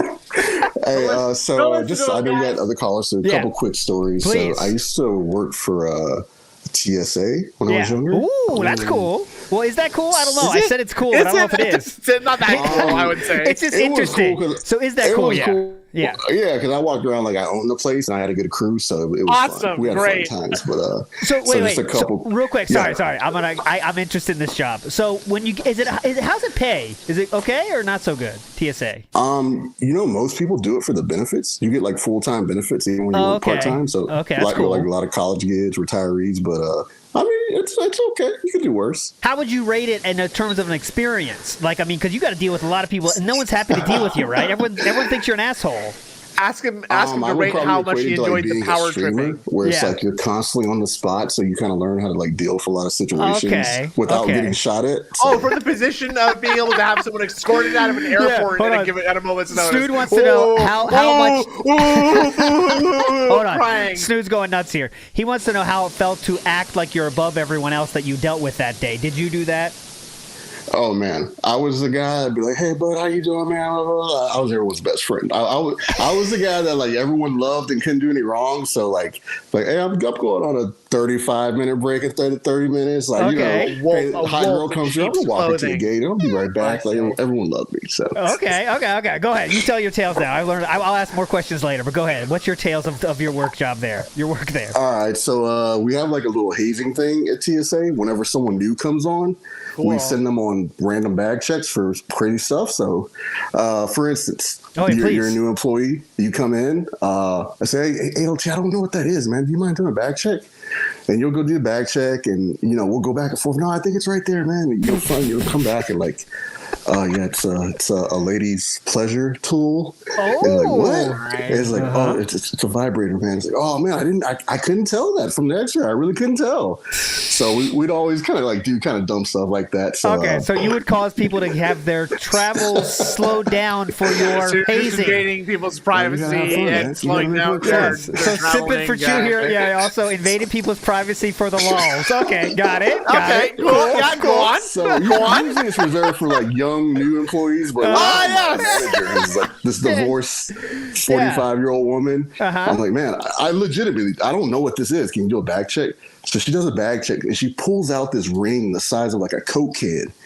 And she's like weighing it with her hand, and she's fucking holding it up to her eye like DSP with the the pirate telescope. Yeah. And the passenger is just like, he's cringing. You can tell he's embarrassed. And I'm looking, I'm like, what? Is that a cock ring? Like, that's what I'm thinking. She's got a cock ring up to her eye on the floor. And so she's like, I don't know what this is. And I asked him, I was like, hey, is that like a personal ring? And he's like, yeah. I was like, oh, okay, yeah, it's good to go. Hold on, Pop. I'm really interested in this kind of job. So, real quick, were you the type? Do you ever have the job of checking the X-ray when it went through? You do everything. So X-ray, bag checks. All right, so you do everything. How? Just be honest here. No one knows who you are. It's all anonymous. How hard are you checking let's that? Communicate the ability to sneak stuff on airplanes. How hard are you? YouTube. Let's do that. Okay, hold on. 'Cause I'm sure if there's liquid and shit, obviously you're going to check that pretty hardcore. What degree of explosive is available to do on a plane? Suits denting this up. how much are you checking things? Like after the 8th hour of work, I mean, you got to start letting some stuff go. You might not on the first hour. That. Correct or not? I'm asking a question. Okay. On a serious note, yes. you're protecting people, trying to make, because you'd be surprised. Yes. Some people fly with some dented stuff like inactive hand grenades, and like you would be crazy the stuff people fly with. So like you're trying to protect people's lives and be serious. But I would be lying if I didn't say we had like anything goes Friday, where like, hey, if it's not a bomb or a gun, it goes. Anything goes. Oh, good. Awesome. Yeah. Anything goes Friday. Oh, that's pretty cool. All right, so no guns or bombs though. No guns or bombs though. No guns. Oh, obviously. Only box cutters then. Okay, so I know I'm cucking your story, but hold on real quick. It's Simple for Choke. If you don't mind, I would like to reclaim the time and ask questions instead. So real quick. So what's you said you saw a cock ring. Okay, that's kind of level 1. I seen a cock too. That was the second part of my story. Oh, well, go ahead. Sorry. So go ahead. Sorry. I want to hear this cock. I love cock. Snood does too. Go ahead. Yeah. Old guy coming through, typical, like what you would expect with an old guy. Hair growing out of his ears, old white hair. He's wearing a kilt. Okay. So I'm the only male on the floor. I got to do the kilt's like something's alarm with the belt or whatever. So I do the pat down. And super nice guy, super nice old guy. I'm patting him down. I get to the skirt and I go to like pat the skirt. And dude's like, oh man, buddy, I ain't got nothing here. It's just a skirt. I'll show you. Yanks the kilt off. And I got like dick and balls like 4 feet from my face while I'm on my knee. Like I'm like down there. I'm in it. And like, he thought it was funny? No. He was just being like legitimate. Like, I can help you. Like, I'm just showing you, man. I got nothing. Oh, okay. And we had like these glass booths, but you could see through them. And my supervisor sees it from off. And she comes flying out like, put your clothes on. Why did you make him undress? What are you doing? Oh, because you got in trouble. Like you were the one. She thought you made him do that. Yeah. She's just going off with her. Dude, I thought I was on Punk'd because like Punk was a big thing then. Yeah. So I'm like just literally there with stuff in my face. She's screaming at him. I'm on my knee, like down, like looking at it. It's like, what is happening? Like, what is my life? So. So you got out of, you eventually did change jobs, or are you still at the TSA? I hope not. No. I changed jobs. Okay. Epic We're CIA story. Now. We're just invading foreign countries and exchanging dictators now. He's on the FBI. Anything Goes Friday, FBI and stuff. Yeah. Real quick. So what, you saw some crazy shit. You saw actually penis and cock ring and stuff. Did people ever like legitimately just try to put a gun in there and say like, oh, they won't find it? Like that kind of stuff? Like people are stupid, I know. No, you wouldn't have. Most people legitimately like weren't trying to sneak. Like the most you'd have someone trying to sneak something is maybe like some marijuana or something. But most people that like had a gun or something, they had a license, they just forgot it was in their bag. You would see some weird. Like sometimes people had like child porn. There's like stuff that people didn't want you to find. Okay. Sometimes, so it could get really crazy. So last question for me. When they go through the X-ray, now I know it shows different colors for like what's it made of, but if let's say you got weed in your bag, is that a different color, or you got to find that some other way with a dog or something? You know what? I never found weed, so I was never. I was looking for adult toys, I guess, too much. But I never found. Interesting. Yeah, interesting. Take care of those. Simpin for Chew, thanks so much for sharing your tale. I was enthralled with that tale, and hope you call in again in the future. Okay, brother. I appreciate it, buddy. You're a legend. Simpin for Chew in the house here, telling his tale of Anything Goes Friday. Now, Stu, maybe you had that kind of at your job, maybe at the grocery store. Do you have Anything Goes Friday? Yeah, definitely at the milk case as a teenager. It was Anything Goes Friday. I don't care if the expiration dates are the oldest at the front. Oh, fuck that. Anything goes. Like, because that's the thing about this episode. I hope you're realizing that What's that? As human nature takes over. No matter what job you have, there is some aspect of human nature taking over. So we're just rats in a cage, man. We're all the same, man. Despite all my rage, I'm still just a rat in the cage. The machine, man. Sorry. Listen, like when I put the cheese back on the pizza, right? That was my Anything Goes Friday, but it doesn't affect anyone except one customer. That was you swallowing the dried flake of fecal secretion from the ceiling and not spitting. Exactly. As you can see, we all have our cross all connected. It's all I'm connected. sitting in the administration office doing nothing, and that's like me. That's like you. We're all connected. Yeah, thank you, Joji. He put it more poetically. We are all, in the end, we are all trying to find our own cock rings. I'm looking through the cock ring into the future like a pirate's telescope. We're all looking for our own personal cock rings, okay? Absolutely. And that's finding the one that fits you. Yeah, because he said coke can. I mean, that's ridiculous. That's ridiculous. That's why I'm a little bit suspicious. My wedding ring can second as a cock ring. Honestly, I mean that's fine. That's a good ring. You ever seen those things they put around braces? Those little elastics they put. I mean, that's huge. That's cool. That's huge. That's ridiculous. Now that's cheap. That's a cheap option. Yeah, you can brace at the same time too. So that's a 2-for-1. You ever pop it out, use it, then put it back? I mean, that's kind of dirty. That's you anything swap goes around right. sometimes because you're autistic and they have to go Roy G. Biv, right? That's on Anything Goes Friday only, honestly. Yeah. I mean, what's this lady want? She's looking for some action on the screen here. Hold on, you can't see it. Is it fine if I record? Whoa, hold on. Is it fine if I record? Okay, I was just making sure because like. What are you looking at, lady? So I was just. All right. What is she interested in? Come on. She's looking. She's seeing a man in uniform. You think so? She wants it, and look at look at the body language. I'll explain how women work to you in just a second. Okay, thank you. Okay, so she's. I think that's the first sight. He's putting in the pizza. Okay, let's listen.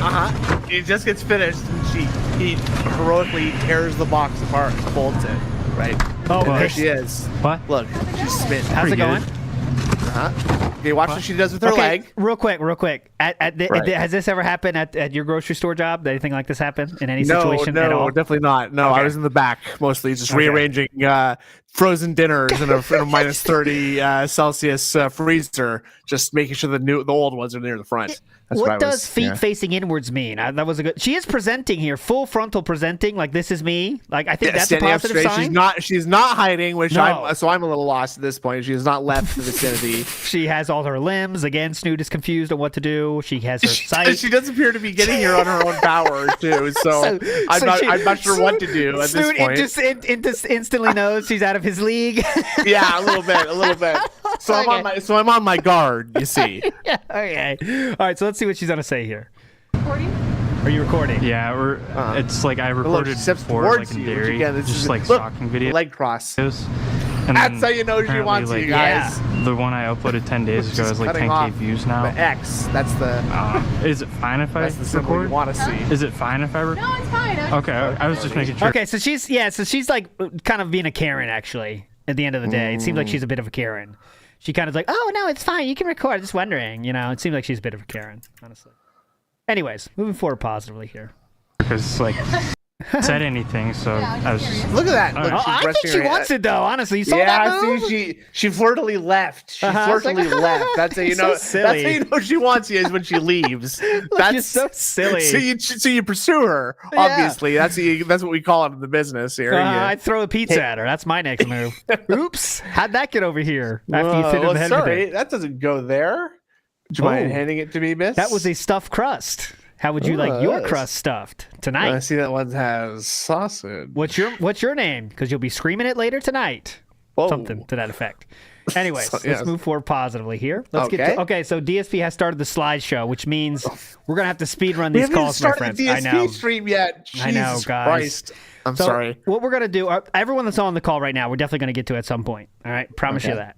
All right. So let's do that. Who knows how long the slideshow is gonna start? Okay, so we're going to let's get to the calls, okay? Because the messages, I promise I'm going to play them, okay? But we might do it maybe after or something. But let's get to the next call here, and let's go to the one, the only Rec 1990, same birth year as me. Big ups. Okay, Rec 1990. How are you feeling, my friend? Feeling good. I'll make it quick. Okay, go ahead, Rec. I had a manager. I was trying to get a promotion. It was me and this douchebag, but the manager was a bit of a local. They called him Stinky, and he thought it was a term of endearment, like DSP to Kino Casino. Yeah. So they called him Stinky. Okay, got it. Go ahead. Yeah, and we all laughed at him behind his back and all that. I was like, you guys are dumb. We call him Stinky to his face. Hey, Stinky. The way we got rid of him was he was asking people for their mom's numbers because he was lonely. And Jesus! ALT? Yeah, they couldn't fire him. Where were you between these times? Dark skin, so they couldn't fire him. They had to transfer him out. What? Real quick. What was this job? Dumbass. What was this job position? Like, what kind of place? Like, what kind of place? Just the field. Retail. Okay, retail. Okay. Go ahead. Sorry. Yeah. And the guy he promoted was a douche for like a couple of years, right? And I befriended this hot Asian guy, and he ended up stealing that guy's girl. Oh, that always happens. God damn it. The hot Asian guys. Son of a bitch. We got to stop these hot Asians. He was doing God's work, man. Big ups. Rec 1990, that was a good. So thanks for sharing your story, sir. You're a legend. Oh, no problem. Thank you, sir. What a legend. Rec 1990 is a legend style person. Big ups kind of Sav, who says Phil's going to start with wrestling tonight and then end with Grill Phil. Yeah, so that means we might be out quick. Honestly, I'm not gonna lie to you. If we start talking about wrestling, we're out. I'm not waiting till the end. We'll review it tomorrow. I can't do it. I cannot be bothered. Nope. We'll review it tomorrow. So it looks like one call did drop out. Sorry for we did run out of time. So we do have the one, the only, the Sam Babar in the house. Big ups. What's up to you? Yeah. What's up, Sam? How you feeling? Feeling good. Okay. What's up? What's your tale tonight? So I spent some time as a teacher at a school for autistic children and children with behavioral issues. Okay. And so that obviously had a whole host of things. And also the teachers were sometimes worse than the students. Okay. Namely with, let's just say there were like 3 incidents in a calendar year regarding inappropriate relations. Okay. So that means teachers to the autistic children. Fair enough to say. Now, I would imagine that's not... Sadly, that's not an uncommon thing, is it? No. Because, for my little understanding, I'm not... Yeah, go ahead. You go. Yeah, sorry. And the school kept trying to cover it up and say, like, don't say anything to the media. Like, don't say anything about what, because they wouldn't tell us everything that going on. Namely, this one incident where a student was having, like, a suicide attempt and had scissors to their neck upstairs in the school. Yeah. But nobody told anybody else, so, like, all of a sudden, just, like, half the school comes down from the elevator. And, like, the cops are obviously called, but nobody knows why except for, like, a handful of people, and they're all upstairs dealing with it. So I'm trying to calm a bunch of students down who are freaking out because they think that, like, they're in danger. And that's literally all I know is that, like, there is no, like, imminent danger because that was a different signal for that. Yeah. That's literally all I can tell them. God. So after, like, 2 hours, it finally got resolved, and we finally get told what happened. And then we were all mad because, like, why didn't you tell us? It was just something, like... that relatively innocuous, we could have calmed everyone down much easier. God, that's a fucking story. Oh my God, I don't know where to go from there, but that's fucked up. I'll tell you that. God. Yeah. That is indeed a work story. There was also one girl who loved spreading completely false rumors. Namely, she also like romanticized being caught up in a school shooting. Which was weird, but also like she said that like this one kid was going to rape someone else, and that caused the whole incident. And this escalated to the point where we had to like sit in with her parents and like send her to, and basically we convinced them to send her to an institution for a little bit. You're a fucking hero, man. I mean that's rough. That kind of stuff, you know. Like she straight up made up a story about her sister being so high she jumped out the window. Okay. All right. Well, Sam, did you find where are you happily employed now, or at some? I'm currently unemployed. I haven't been at that job for like a couple years though. Okay, well there you go, Sam sharing the tales. I mean that's a fucking work tale. That counts, right, Sam? Right, Snood? I mean, I can't imagine. No, I've never been anywhere near that any kind of situation like that. Thank you. Yeah, thanks for sharing, Sam. You are big ups for helping those children, doing the best you can. Okay, you're a legend. Yep. Thank you, sir. Thank you. Bye. Sam is sharing the tale. Hey, they're not all glamorous, folks. They're not all glamorous. Someone's got to do it. Yes. It's like the dinosaurs in the Flintstones, right? Where they're just like, it's a living. It's like a living. The pelicans, that should be the toilets. Ooh. Like that's a pretty awful living for those dinosaurs, right? The toilet pelicans. Yeah, that is rough. I mean, what's the worst job there? Some of those jobs were literally just being a slide, so you just stand there.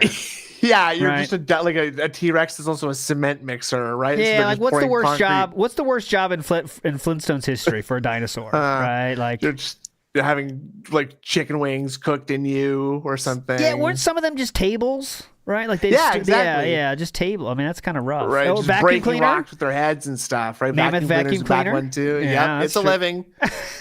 Someone's got to do it, guys. Who's popping wants to? This is a callback to one of the most epic tales we've heard today. I want to address the accidental scat swallow. If I'd have reacted, my colleague would have known what happened. Sometimes it's easier to accept fate, says Who's But Poppin'. again, the movie Terminator 2 teaches us that you can change fate.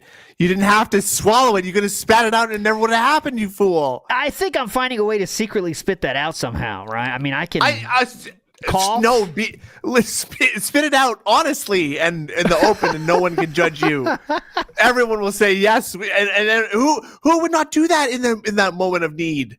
Obviously, who would not answer the call? Please fulfill your oath to Gondor. Okay, we got one more call left. All right.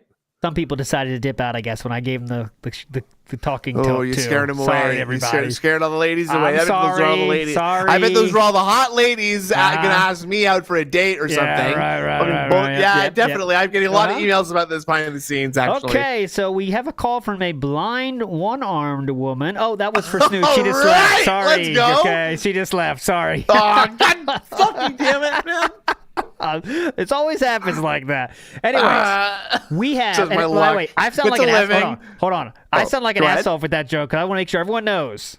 What? Hold on. No, it stands as is. No, I just want to make sure we know. The only reason I say that joke is because Snood legitimately. He's a hateful man. No. Snood legitimately dated someone blind and said he had a problem with lazy eyes. I don't agree with that take. I love all women, as you guys know, wholeheartedly. Well, a little too much, if you ask me. Okay, so Snood is a little bit of an issue. Okay, honestly. No, okay. I'm fine. Okay. I'm fine. Okay. Anyways, back to move on. Back Next to caller, it here. please. The slideshow is still up and going. Can someone keep an eye on that because we can get to it live if you don't mind? Someone, producer Chew, could you watch that? Chew. Okay. Chew. Okay, we'll watch it. We're gonna go right when they start. We'll get on it. Okay, because that's when the hype is gonna happen. So if I cut you off, by the way, just know that's why. Okay, but you're all what legends. else is new? I don't cut anyone off, actually. Okay. True. Let's go to the one, the only, Runa Moyne. Hello, Runa Moyne. How's it going? Not too bad. What's up, ALT? No, What's you can't up? hear What's me. up? I can't hear you, but what's up, Snood? Yeah, he can't hear you. He's fine. Sorry. Just ignore him. That's what everyone does. Wait, did you just respond to me? I'm just telling him that you just treat Snood like everyone else does in his life and ignore him. That's probably better. No. Okay, go ahead. Go ahead. Yeah. So Yes, I'll try to make this quick. I used to work part-time at a dive bar. It was like a punk bar. Yeah. And I only got the job because it was on the way home from my main job, and sometimes I just had 45 minutes to kill, so I just went there a lot. Okay. And one day, 3 out of the 4 staff didn't show up, so the owner was like, hey, get behind the bar. You seem like you know what you're doing, because like we had chatted before and stuff. Like he knew I was looking for side gigs. It was one of the strangest places I think I'd ever been in, much less worked at. It was just, I don't think I ever had a normal interaction. We're trying to keep it quick, so I got to go to the best one, which was on St. Patrick's Day, one year that I worked there. The person in charge of like marketing and like making sure people knew we had specials was not very good at gauging whether the bands they booked was very popular or very good. So it was kind of a crapshoot whether any night would be dead or like packed. And this one was dead, which was fortunate because the owner walks back to his office at about 9 p.m. At about 9:10 p.m., he comes shuffling out, and there are fucking flames licking from his office. Oh. And so, like, we call 911, and in the meantime, like, nobody there knows what the fuck to do. Like, we don't have VHS training, no nothing. So, like, the other bar back is, like, frantically filling up a pitcher and, like, running back there to try and... Yeah, it was... Throw the pitcher! Yeah, it was... Don't get the fire extinguisher! So, we figured out pretty quickly that wasn't going to work, so we just got everyone out. Luckily, there were, like, 15 people total, including us, so we just got out. The fire department came. They were right down the block. So they got it out. Everything was mostly fine. What sticks out in my mind is, like, the owner shuffled back into the office, like, while it was on fire to grab the cash box and then shuffled back out, which was very strange. But at the same time, I should mention, nobody got hurt. Everyone was fine. So and yeah, you then can laugh after about it, Yeah, and after the fire department cleaned up, he reopened like that same night, and I had to finish out the shift, and the whole place just smelled like smoke. I'm sure it was an OSHA violation or something. Go ahead. Go ahead. Yeah, there were 15 people, and after that, there were like 4. Yeah, that's gotta be a fun night. Yeah. All right, guys, the bar's back open. Get drunk. Yeah. Okay. Yeah. It smells really bad like smoke. Don't worry about it. Bruno Moyne, I gotta ask, and I never was a bartender, but I always kind of thought it would be good for meeting people. Was that the case for you? Yes or no, please?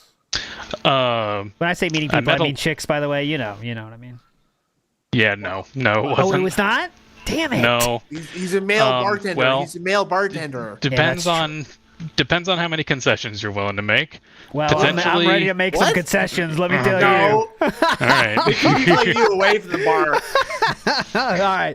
Bruno Moyne, thanks so much for calling, brother. Please call in again. We have more time. We had to go because they already started, but you're a legend, sir. Thanks for sharing, all right? Yeah, big ups. You're a legend, Bruno Moyne. The Duncan Cleric, I do see it, but they started, so let's get to that real quick. And it seems like it's going to be quick. A lot of people are telling me that we're going to be back real quick, so we'll definitely get to you, Duncan Cleric, and the messages, because it seems like they're talking about wrestling already. So let's see. God damn it. Okay, so let's go. Let's go here. Okay. And Snood. I'm going to have to change how you are set up, Snood. So just wait a second. Oh, you know what, Snood? Okay. Go back to the normal room we use, okay? All right. The one that's called Twinkie Fun Nude. That one. Go to that one, please. Twinkie Fun Nude. Is it vulpine feet or is it bovine udders? Twinkie Fun 3. What? Sorry, you're cutting out here. What? Just get in there. You know where to go. Come on. Right. Oh, yeah, no, I recognize that. I hung up on him. Don't worry. He's out. Get him out of here. I'll go to the normal one. Okay. Okay, let's get to where they start. I'll get in that room real quick. Hold on.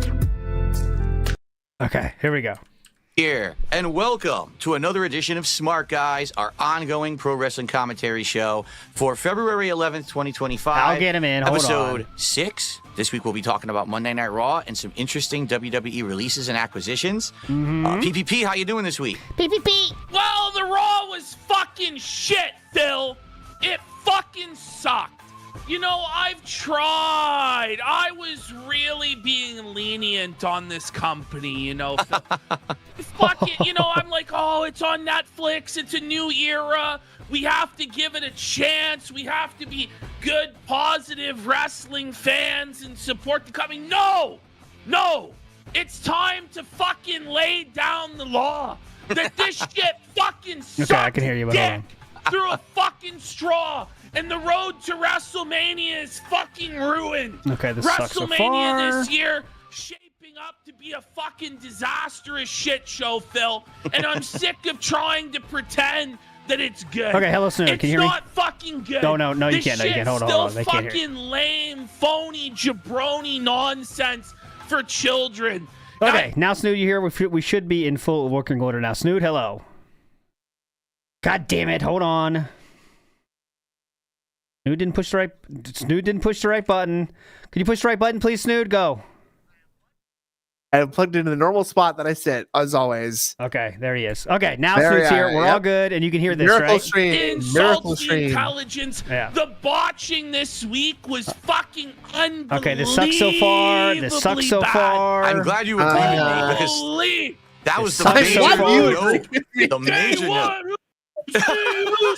Retarded oos. Wahoo! It's me. Okay, so we're literally making fun of Jade right now. Calling Jade remember we're allowed to say that now, but company now, and everybody who's even slightly fucking related to something that came out of The Rock's testicle is now the fucking main event. Fuck this shit, Phil.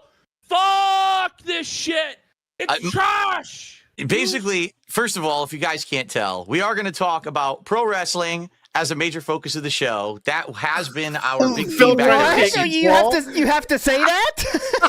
And by the way, kids, this is going to be a class about mathematics. So we're going to be doing addition and subtraction. And why do you have to say that?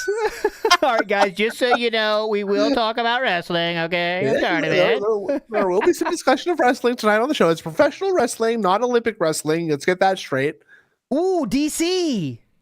Philip made that segment private. Did he? Sneaky boy. Philip.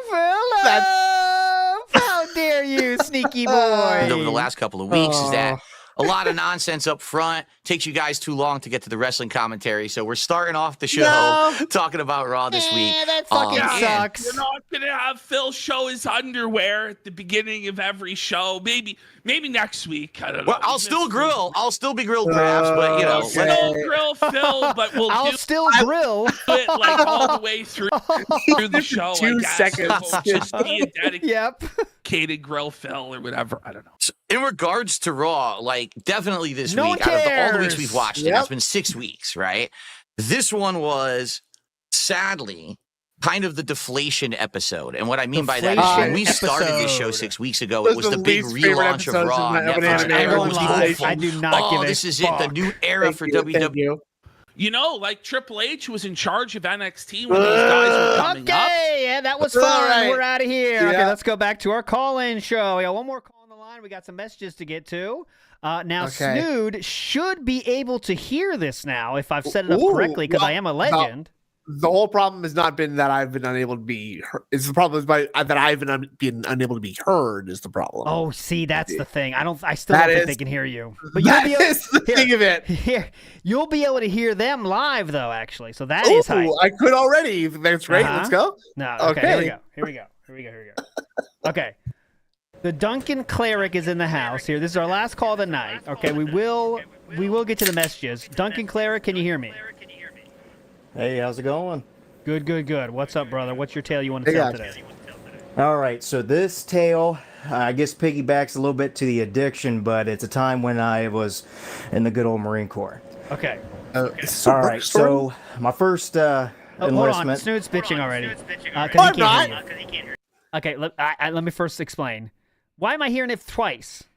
That's from, hold on, that's not. Turn down your radio set at Hold home, on. sir. The guys, turn down your radio, please, before you call. I'm not talking to you, Duncan Cleric. I'm talking to Snood. Well, oh yeah, my bad. How about if I do that? Oh, I can still hear. Son of a bitch! I think it's the caller, sir. Okay, let's try this. No, that's not going to work, is it? Okay, you know what? Duncan Cleric, you're a fucking legend, all right? Unfortunately, we're going to end it because I can't figure this out with Snood on the phone. But we're going to get to the messages, all right? I've Duncan ruined the Cleric. show. So it's not I'm Snood's sorry. fault. It's my fault. It's my fault, honestly. This is my fault. But Duncan Cleric, please call in next show, okay? I don't want to have everyone hear the echo, all right? But you're a legend. Thanks for sharing. You could message in, by the way. I will play the message if you want to play the messages, all right? Okay. All right, we're going to let Duncan Cleric go. He is a legend for understanding, all right? You're a legend. Thank you, sir. Okay, so Snood is here. Snood, hello? Hello? Okay, Snood is still here, unfortunately. We're going to listen to the messages Okay. now. Okay. Go on. Sorry about that. Sorry. I didn't mean that for you. Now, you should be able to hear the messages. I'm going to play a message, Snood, and you tell me if you can hear this. All right, I'll be listening. Hey guys, it's your boy off school. I can hear it. Okay, let's go. We'll listen to the messages, then we'll get on. We'll check back in. So if they're still playing, if they're doing grill, we'll watch it. But God, Lord help us all. Let's get through this slowly Sorry. as we can. Drunken Cleric is a legend. I apologize, everybody. Drunken Cleric, you are not yay. This one. Drunken Yeah, Cleric, sorry legend. about that, brother. He is a legend. You're a legend, sir. No worries. I am worried. Sorry No. about that. Okay, let's get to the message. If you want to leave a message, that's totally cool. And of course, if I see your call next week, I'm going to it first. Priority Yes. queue. You just earned yourself a VIP badge. Okay, Wow. honestly, I can't give them out, but if I could, No, I would. that's 20 subs for a VIP badge, obviously. You just earned one. All right. Oh no, the Pepes are coming out. Don't do it to me. No, guys, it's different. It's not the same. Okay, let's go Oscaros here. Oscaros message. Come on. And yeah, it's a story about work in the city. So I lived a long time in central London. It's where I grew up. Okay. And so it was on a school night on a Monday night. I went to bed early for my shift job to get up at 6:30 the next morning. Okay. But they started working on the underground line. So they're doing major works to the underground line, and because it's central London, they had to do it at midnight, starting at midnight, because the tube network back then used to close at midnight. At 11 o'clock actually, anyway. So it's like bang, bang, bang, bang, and I just knew going to sleep that night was going to be difficult. And that's it. There's nothing I could do, right? I did everything correct. I'd gone to bed on time, but these people were doing this. And regardless, what's funny about it is that someone ran down there about 1 o'clock at night and was like, "Can you be quiet? I've got work tomorrow." And inside I was thinking, that's not going to do anything. And yeah, there was a pause, and then just bang, bang, bang, bang. Anyway, it's nearly out of time. Be good, people. Take care. Oscuros with the UK style message. That sounded kind of tame, the banging, but I think in Britain that's the kind of thing that is a really, really harrowing story, though, right? Honestly, an old man, yeah. you heard a slight banging sound down an alleyway. Another old man went down and said, "Please be quiet," and then the banging continued. Yeah, that's scary if you're from the UK. Give me a break. So, Sidon, I saw your comment. You are a legend, sir. I know you definitely are a big part of this community, and you have a kind of a concern, I think, I want to talk about here. So, I'm really not a fan of these call-in streams. The themes have so far been quite strange and encroaching on hard and real topics, especially for a Phil the Tractor channel community. Well, my response to that is, obviously, that's totally cool that you feel that way, and if it's some shows, not for everybody. That's the first thing, right? A lot of people do not like... Some people don't like Ask the King episodes. Some people don't like this episode. Some people like other stuff, right? That's just normal. But I think, Sidon, I would say I think it is meaningful is because it is something new, right? Why automatically pigeonhole yourself just because, it's a troll whatever content thing? Why can't you, try new things, right, Sidon? That's what's my opinion. I think we should be looking for other things to do, not just all right, let's drill down DSP on something for the 10th time that week, right? Speaking as this being the first time I've appeared on the show, I think it's the best show ever. Yeah. I mean, honestly, I mean, that's the best show ever. I mean, Snood's not doing the best job here. I think I'm Now, hold on a second there. Hold on a second. I think there's something here that is not anywhere else that I think is definitely cool, right? And it's different. It's fun. If you don't like this, you're going to hate the summer, brother. I'll tell you that. Yeah. No, but anyways, I really think, I think it's cool to branch out, right? And it's not for everybody, you know what I mean? But anyways, we're gonna change the topic up. And yeah, Ghost, that's a good one, Street Panda. That's a good one. Paranormal stories. Here's the problem, guys, okay? Here's the problem. Okay? If we do paranormal stormies, I hate those. I think I do need someone with me because I will be the least fun person ever on those guys. I will. I just am, right? Indra knows when she says okay, so yes. How many drugs were we doing that day? Okay, quite a bit. Okay, gotcha. Okay. Mm-hmm. Yeah, some of those things are really, really convincing, like the Kentucky goblins. Those are fucking scary, dude, and that's real. So that's what I'm saying.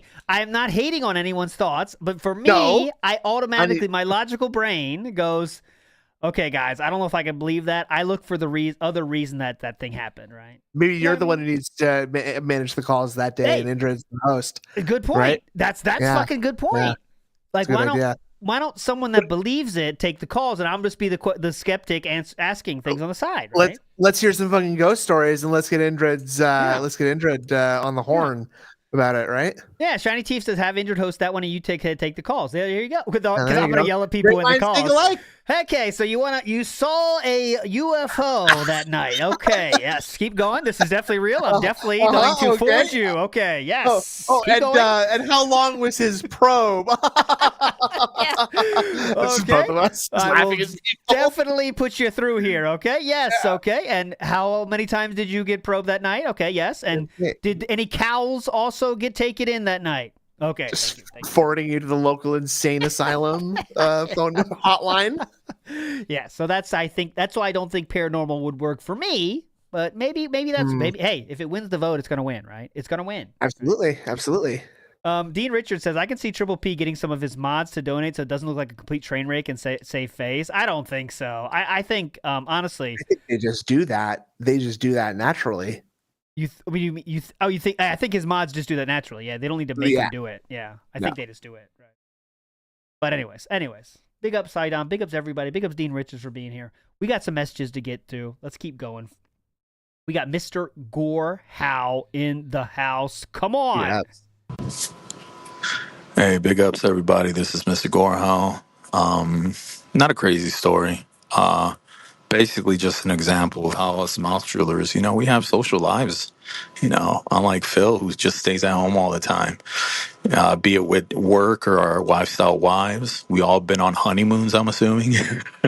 But anyways, so like, for example, I used to work, my first job was at a blueprinting company. It wasn't anything too crazy. I mean, it was cool for a first job, first style job. So starting off there, and then eventually moved into the color department there, and then learned how to print out basically, the blueprints on these huge like Xerox machines. And there was this one spot where the printers were at, and above it was a security camera, but the camera only caught what was coming from up front, not so much where the work was being done. So if we had late nights, we'd run outside, run across the street to the convenience store, pick up some tall boys, and drink on the job. I mean, that's just a small example. Sounds good to but, me. For first job, I worked there 5 years. Eventually got let go because they downsized another branch. I thought my life was ruined. But now I work in the medical field. So, yeah, you guys make my job a whole lot easier, man. My day flies by with all the stupidity I got going on. So I appreciate everybody. Big ups. Big ups, Mr. Gorehouse. Thanks for sharing your tale. Thanks. I do appreciate that, sir. You are a legend. And the Drunken Cleric here has said, I appreciate just a chance to talk. If I figure out how to leave a message, I can tonight. There you go, Drunken Cleric. If you don't, that'd be cool. We are ready to hear from you, Drunken Cleric. Legend forever, VIP forever.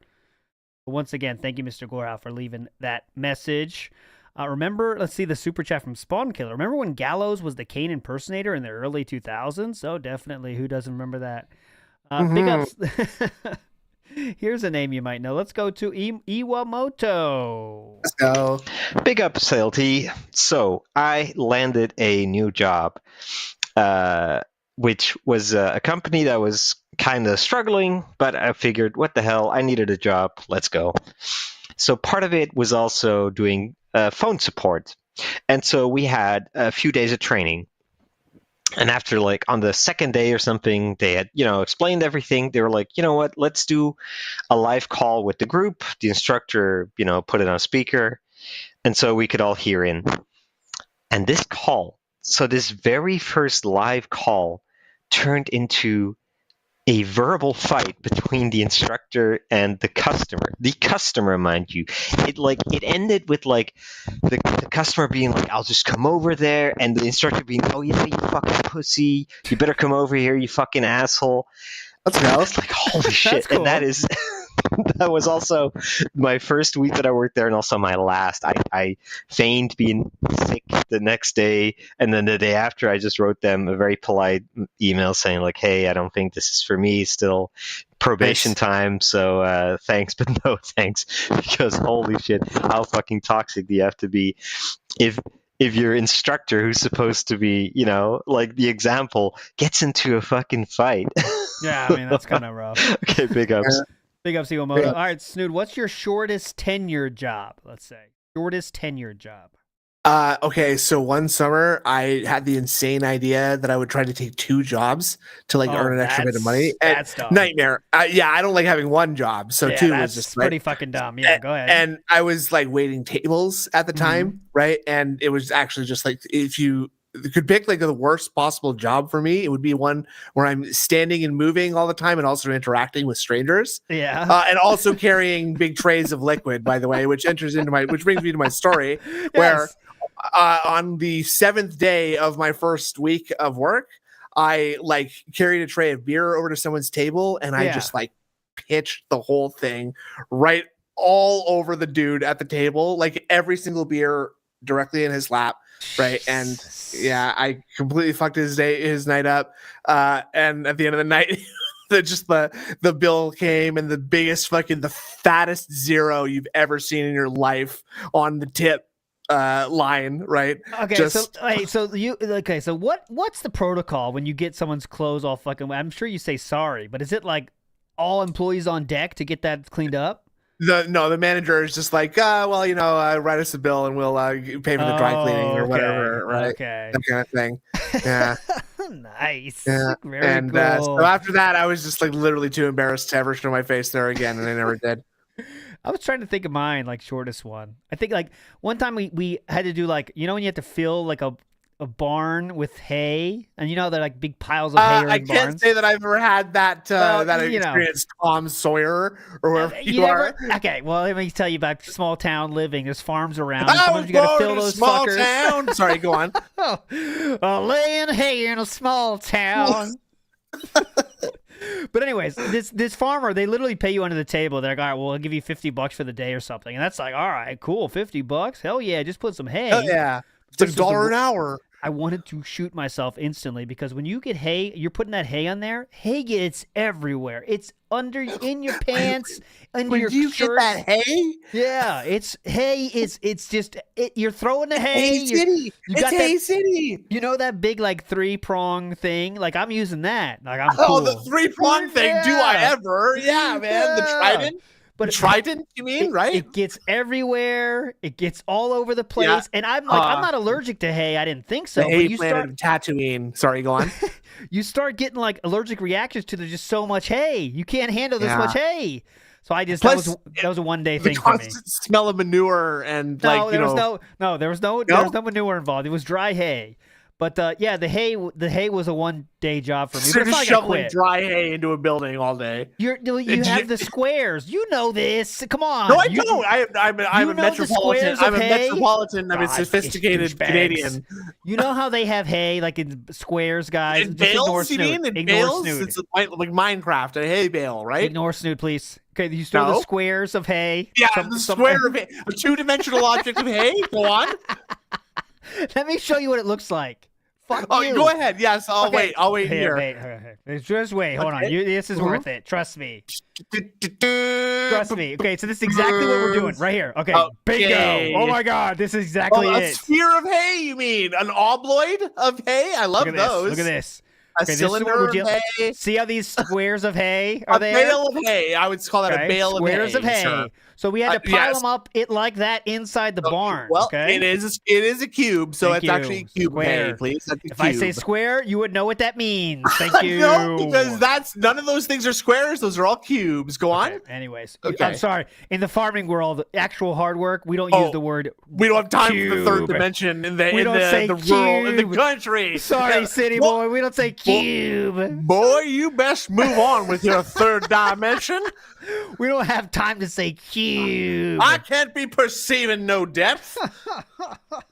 Like we don't say cube. Anyways, that was my job. I did one single day, but it's not even quit because I got paid and said, all right, that's it. Also, I remember the one of the perks was the guy would go to McDonald's and get food for you, right? Oh, okay. But they took all our orders, right? So, I don't remember what the fuck I ordered, but I ordered whatever, number 2, whatever. And he brought back just the same thing for everybody. So, like, all that order taking was irrelevant, right? Time waste of time. I don't got time for that. Couldn't be bothered to write them down. Fuck you, kids. I remember I was so pissed. I can't even get the right food. Fuck this shit.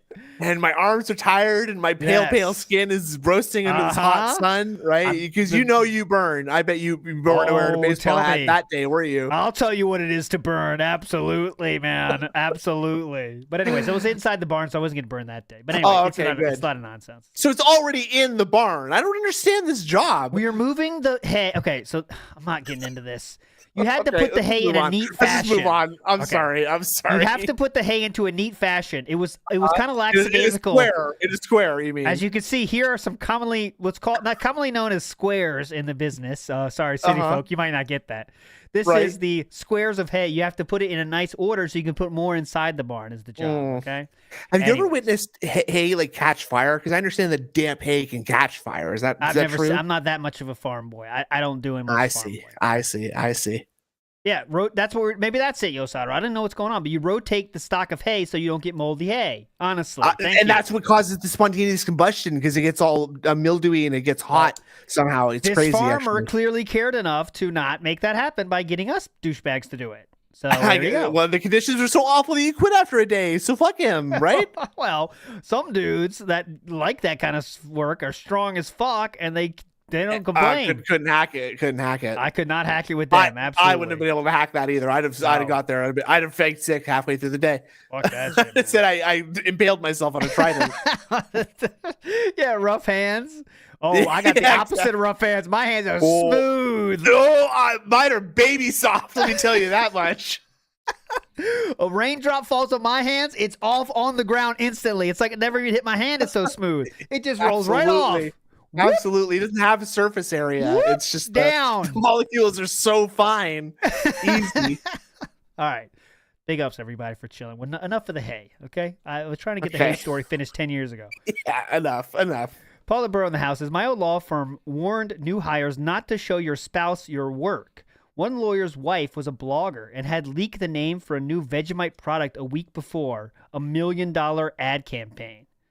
Ooh, God, that's kind of... Did there any repercussions for that, Paula Burrow? Because that's why they sign NDAs and shit on that stuff. It's true. So how did you find out about that? Sounds like a projection, one of those fake stories you tell from your own perspective. Were you at fault, Paula Burrow? Exactly. This is a confession, like Stanley Kubrick's The Shining. That was my confession. Exactly. All right. Moving forward positively here. Broside Phil in the house. Who wants to say, left a message, didn't know it was supposed to be work-related. Okay, so it's just normal style message. So if you get my message, know that I'm not dumb. Know that I'm just dumb. Anyway, just landed a big upgrade to my position. If only Phil could understand. Big ups, Broside Phil. Remember, he's not dumb. When we get to his message, the key point is, remember, he is not dumb. Okay? Absolutely not. Nor is he retarded or stupid. No. Congratulations, though, on the new position, Broside Phil. You're a legend. Take that as far as you can, sir. Okay. Next up. Okay, no more messages, everybody. We're going to stop the messages because we're building up messages now. We're wasting time. Yes, we're not wasting time. That's not what I wanted to say. All right, go on. We wanted to get all the stories we can out, but now we're going a little bit long because it is. Okay, it's very late. It's very late. Yes, it's 10:30. Okay, moving forward positively here, we have Drew Bayou in the house. Come on. So I used to work at Walmart, and one of my coworkers, I used to work outside in the car pushing department, and one of the guys I used to work. So I wish you were on the phone, Drew Bayou. I know I'm saying this. So cart pushing department, in my opinion, might be the lowest job at Walmart. Anyone in the chat know if that's true or not? It is. As someone who used to work at a Walmart, it is. It's like that's the job where you're the one who's coming to clean up the vomit. In places you're also running the carts in. But as a noble dairy case worker who's the strongest and mightiest in the store, I would help with the carts because I'm a man. Ooh, it is a nightmare. Those Canadian I imagine winters, you are. Oh my god! I've been surprised by you before. Okay, so you get your stuff from the grocery store. You're taking it out. Yeah. Okay? You put everything in the car, but you are very far away from the receptacle for said cart. In fact, it's closer to take the cart inside the store again. That's how far away you are. Well, what take it back inside the store. If it's closer to take it back inside the store, I take it there. I'm taking it back. Okay, take that's it back what I'm saying. I always take it back too. Precisely because I used to be one of those guys hauling carts around like a maniac. It's a nightmare. Yeah, I agree. I'm just saying that's a good test of if you're an asshole or not. Is if you take the carts back. Okay, always take the carts back. People, thank you, Clara Bear. That's what I'm saying. Drew Bayou, no, we got to finish Drew Bayou, but you're a legend. Next week, I'll remember this, and I'll ask about Walmart stories later, all right? I promise, Drew Bayou. I'm interested in Walmart, too. Walmart's one of those fascinating stores. Like, I want to know how it all works, right? I told you I found one of those papers that said how to lay stuff out, and it just gets your mind going about why do they make those decisions, right? Like, why is it going here? I wish I could be on that team. No, I mean, like, that just comes down from like the head offices. They just tell you, like, put the soup next to the soup stock like this, and make sure there's why? only 2. Like, there's I got don't to be know. a It's reason, crazy. right? Who's doing that research? That's just like, well, on this these 60 lab rats, their right halves of their brains lit up 80% when we had the Campbell soup 2 facings in a row. So let's do it. I want that job, right? That's the job I want. That seems kind of fun, you know? I think they'd make you one of the guys that is just like shopping, and you're just like, ooh, cream of mushroom. I'll have that today. So he was very weirdly, he let out a weird sound when he saw that. Okay, that's cool. He was very excited by that. That weird sound was very exciting. And also, I would like to do, I thought about that because someone asked what kind of job do you want. I think it was on Tractor Beam last week. We asked what kind of job do you want to do. Another one I forgot to say was the inspector of anything. So we had I was at the bank, we had the inspector come through, and all you do, guys, is you drive around to each one a day. You drive for 2 hours, get there, check and make sure everything's okay. And everyone treats you like a king, by the way. Scare the fuck out of people, right? You are treated like a king because everyone wants to get a good review from you. So you're treated like a king. And you go in there and check shit out, which that's annoying, but you got to do some work in this life. And then you're done that. And then you go back, you drive 3 hours back home. That's a good day, in my opinion. Yeah, and that's why I was always, I kept my work in line, and I was always kind of rude to those guys. Just like, yeah, whatever. Check my papers, sir. No, I would say I was charming type. I was the charming type. No, you were a suck up. Is that, you were a is suck that, up. I stood up. Oh my God, I stood up great. in the branch. I said, "Get out of here! No. Get out of here, big brother!" I said, "You don't even have to check my work. Try it." See, that's where you're wrong. Because I was the cool guy, and if they found something, they would give me a chance to fix it because they liked me. No, never, listen, never ALT, in a million years ALT, would that happen. They would nail you to the cross on the spot. That's not what happened to me. They said, "Okay, well, we noticed this wasn't locked like it should be. Can you make sure that happens next time?" Oh, sure, no problem. Yeah, so that's your money. That's people of America. That is your money in this man's hands. So think about that. And also, I like that necklace. That's awesome. Cool. Did you get that from your kids? That looks really cool. Is that puka shells? Oh wow. that's how you get ahead in life. Sucking up. Guys, learn something from me. All right, anyway. Okay. Dean Richards says, I used to work hay all the time on the farm, working the loft in the summertime. The temps got up to 120 degrees while throwing the bales of hay back in the loft. See? Thank you, Dean. You know true work. Sorry, my eyes glazed over at this hayseed labor. I'm busy writing algorithms and database queries. You put the bales of hay on an escalator that goes up to the loft. I got super freaking jacked from working on this, and yes, fires from moisture. So Dean Richards got jacked. I only worked one day, so I didn't get jacked. I did jack it when I got home, but I did not get jacked. You threw it back with the other sweaty, shirtless boys. Thank you. I see. Rec1990 says, I just want to say y'all doing a good job, except Snood. Thank you, Rec1990. Well, that's okay. Well, that's a troll. Just saying thank you. Please appreciate people's work here. No, I think you can ignore the obvious troll comments. Listen, thank you. Rec1990, you're a legend. And we have the same birthday year, which is really cool. That's awesome. I see a comment that says Snood is doing great. Okay. Please ban anyone lying. This is a LARPer. Okay? Okay. This person says Snood is not a nerd real. Okay. Get rid of them, please. Thank you. No, that one could stay. That's a troll. That's a troll account. That's a true fan. Snood loves blind only real. Okay, they can stay. Well, obviously I can't criticize someone for just saying what actually happened, so I guess we'll have to let that one pass. Snood doesn't like what's the word for it? Amputees real. That's true. Okay. I never said that. I said I liked them because it was easier to put your arm around them. Max Power 99. Now we're getting real late at night because I'm going to tell you. I'm going to tell you a fact here. Max Power is a name of a pornographic actor. Rare Tricks. It's a joke from The Simpsons. You could have said that. Rare Tricks with the 15 sub bomb. Big up. All right. They haven't even shouted out contributions yet, Philip. You're falling behind, brother. Yeah, I know. Splitting that. Are we splitting that again today, or is Phil getting the money donated to him again this time? Probably. Okay. Next up, Max Power 99, who might be a pornographic actor. We don't know. Here we go. Oh, and his email is Mandingo Brutus. So that's connected, I feel. Okay, I think so. Let's find out. Okay.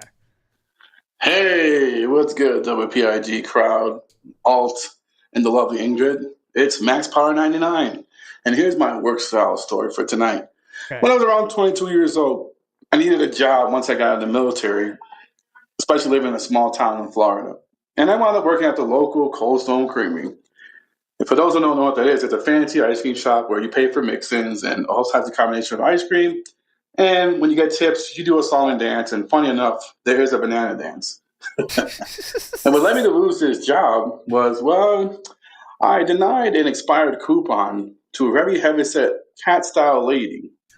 So beautiful makeup. So beautiful. Okay, in front of her. beautiful makeup. Okay, yeah. Kids that I don't think it's the kids that want the ice cream, and she could definitely skip a couple scoops or two. Yeah. And I was saying it in jest, but I did lose my job over it because she didn't make a big deal about it. The funny thing about it was people were shocked that I would have such crude humor. I'm like, what do you expect? I just got out of the military, and I had to make the job interesting. But yeah, that's my small, funny work style story for tonight. Big ups, Max Power. Yeah, that will get you fired, though. I do agree with firing that gentleman, actually. Don't you? I agree. I would say that's probably the best move as well.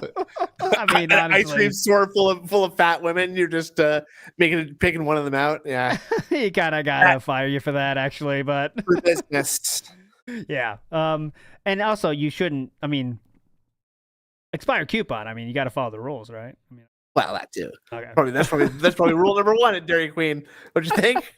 Never call a customer Dairy Queen. Definitely. Gay man on the wrestling show has said, "Get some extra horsey sauce for me." That is, Just saying, that's what horsey sauce. No, and then the third thing I'm going to get, and this is bizarre, right? Wait. Arby's is always called like the place you go if you don't want to get like fried food. Like you go to Arby's for their roast. Oh yeah, who doesn't know that? That old wives' tale. When you don't want fried things, where are we going? Obviously Arby's, honey. Honey, I need something healthy for dinner tonight. I've had too many burgers. Well, good news. Arby's. Beef or their turkey. They have a fucking burger now. Like, what? Why does Arby's have a burger? It's just so bizarre to me. Like, that's the antithesis of what they were. So I want to try a burger and see if the Arby's burger is any good or not. So I'm going to get like 3 sandwiches and compare them. I don't know. It's been out forever, the fucking hamburger. I refuse to get it. Like, they have the fish sandwich there now, too. I don't get that. I don't know. I used to be into the beef. Maybe Phil has found a good foil for his fast food talk. Oh, yeah. Triple P is in on this, too. Like, oh, yeah, I agree, brother. Nice. Coming to the big noses, Phil has found is in this, like... Yeah, I've always thought that. Good point, Phil. Yeah, Phil, you are a But now I get it, and I'm like, this is gross. I don't know. I've now switched my Arby's order to the French dip. And I dip it in Mountain Dew and I slam it in my blowhole. Because the cheese sauce now, I don't know. I used to be a big processed cheese sauce mark, but I guess I'm just like not as obese as I used to be, and I find it unsatisfying. Obesity. It's fine. So I don't know what to say. Maybe they changed it. I mean, fast food, it's very rare that they keep it the same formula for more than like 5 years. So a lot of these places, they swap and you don't know, and you taste it like 5 years later. If you haven't had it, you're like, why is this gross now? They fucking changed the consistency, the ingredients, It'll be interesting. I used to go to Arby's all the time because there was one block away from me. Oh, very And then relevant. they got closed during COVID. And I was wondering what happened. I looked into it. They had such an egregious violation of the health code. They were forced to close and lost the franchise license. I was like, damn, what the fuck did they do? Good story. Great. COVID. Wow. Like, what? Oh my God. Like, I can't imagine. So I'm glad I wasn't eating there currently. So this will be interesting. By the way, Piss Style Man Real also dropped a sub over on Kick. So we got one more. Huge, let's get some subs. We have to avoid Phil's financial audit business meeting where we all get shamed for not contributing enough.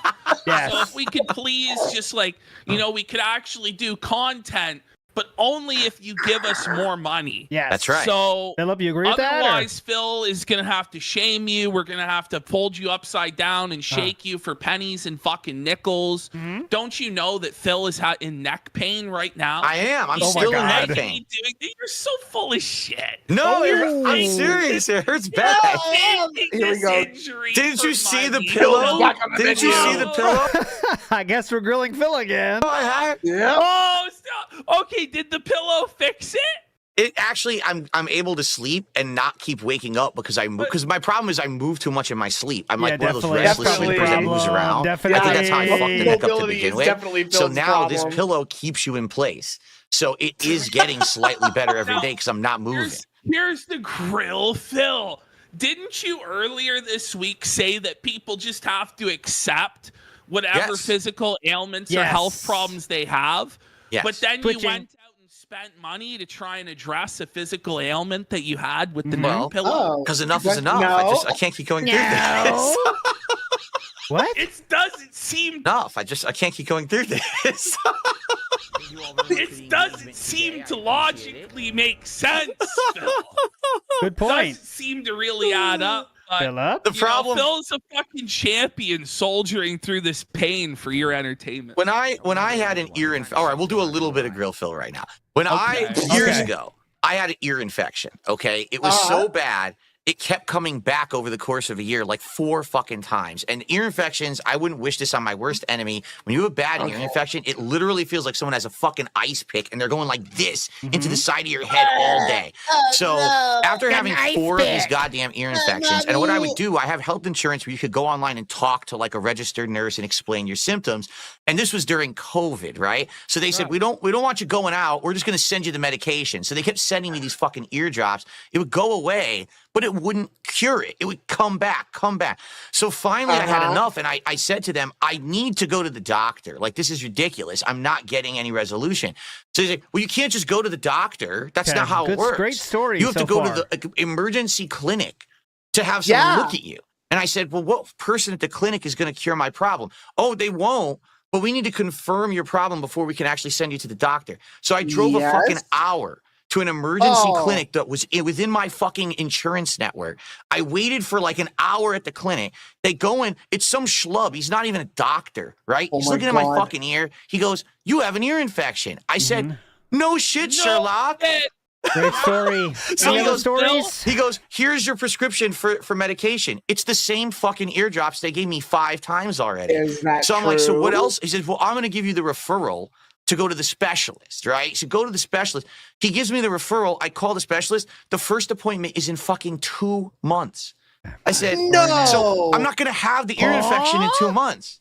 So how is this going to help? I'm not going to have anything to show the doctor, right? I made the appointment, and by the time the 2 months rolled around, I had stopped doing the things that were causing the ear infection. Like I was wearing headphones all day, every day, humid environment. Is that how you got to the neck phones, Phil? Yes, that's exactly how I got to neck phones for several years because the headphones were giving me these stupid ear infections. So basically, I never even went to the doctor for it because there was no point. By the time the doctor would have come up, I already cured it. You can see Triple P's trying to like move past this, you know, like, neck phones. Can we talk about that? No, we got to go back. Like, fuck this, right? Now, as you can see, I only wear headphones occasionally. I have no ear infection. So that's all it was. I was wearing them too much. You know, I'm getting older. I got to be careful about how much I wear. I'm getting older. So now I got neck pain, right? Do you really think I want to go through this again? They're going to fucking talk to the fucking nurse 7 times, go to the fucking guy. He's going to look at your neck. Oh, you have neck pain. No shit, Sherlock. Can I go to the fucking doctor yet? I'll have to wait another 3 months, and by then, my neck will be fine. Because that's happened before. And all I got to do is keep it, take it easy. Don't go crazy. Don't wrench my neck. But are you encouraging your fans not to go to the doctor and not get help for their ailments? Because that's what people are saying. Yes, no one, of any circumstance, should anyone ever go to the doctor. Doctors are all shysters. They're all out there to sell you snake oil. No, that's not what I'm saying. I'm just saying. Shysters. Shyster real. Shyster Dr. Real. In a case where it's a situation where you kind of know what's going on, I've been through this before. You don't always have to rush to the doctor. What it is there's people out there who actually think every single time that you're uncomfortable, you should rush to the doctor. So Triple P is not pushing enough. What they're referencing here, what Triple P is trying to get here in this Grill Phil segment, is about the statement where he said, "Don't work out. It doesn't matter what you do. You're always going to get sick." Right? You heard that, right? Don't exercise your neck or stretch your body or anything. That's just sissy stuff. Don't do anything for your own health because it doesn't matter. You will give ailments anyway. That's what we're trying to talk about. That is sissy stuff. That is sissy stuff is what he said. But it seems like Triple P wasn't prompted enough to get that out here. Didn't get the email from Phil. That's how our fucking system gets so backed up. Why do you think I have to wait 2 fucking months to go to the doctor? because there's probably 17, 18 people in line who don't need to see the doctor. It's just something routine, but they're always panicking about it. It's a fucking hypochondriacs, right? It's you don't have to be that crazy about it all the time. So if this were really bad, like if I was seriously laid out in crazy shooting pain all the time, I'd be at the doctor as soon as possible. But I'm not. I've been through this before. I've actually had it much worse before. I just feel like, hey, now I have a little bit of money. Let me buy a pillow that'll probably help me get through it faster, But as everything, it gets all blown out of proportion. There's your Grill Phil segment for the week. There we go, guys. Phil's logical inconsistencies addressed. We have now retconned the going to the doctor. Philip, clap for that, by the way. Philip's inconsistencies continue. Absolutely. Thank you. Yep. Thank you. Yep. Correct. They're not going to the doctor. Deal with the pain. Spectacular statements of Phil. Thank God, Phil, that you clarified. We got super chats to shout out. We've got because it scrolled off the. Yeah, they had said that we're looking very buff today. Whoever that was, so thank you for that. That's definitely serious. We got Greg Lambert with a Australian $7.99 dude. That's Ralph level tier. I know you were joking, but I felt coping. Get back. Level tier. Oh no, you really did. I made it. I felt coping. I legit felt bad. I know you were joking, but on this show, what was it, last week or the week before, you asked me who should win the Super Bowl. I don't know anything about these fucking teams, so I was just like, oh, the Chiefs. I was like, oh, fuck, did he bet on the Chiefs because of me? He lost all this money. Literally pearl clutching right now. Oh my god. Yes, because the words of DSP are what he's gonna make his bet on, right? I hope you don't expect me to pay you back for that. Me.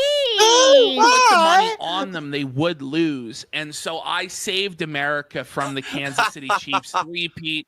I saved America from Taylor Swift.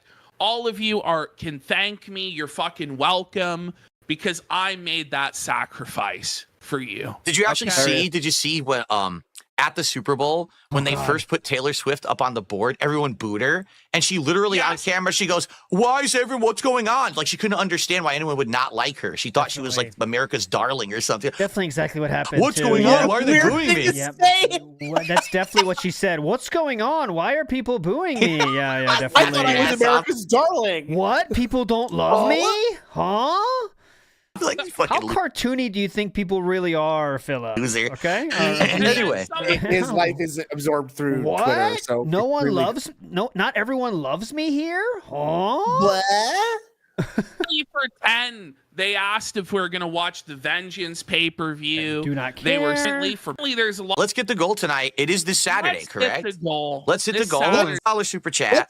Breaking news: Canadian man known as PPP has been caught smuggling 4 metric tons. I'm pretty sure to admit that you were. Oh wait, what? There's been for years. Yeah.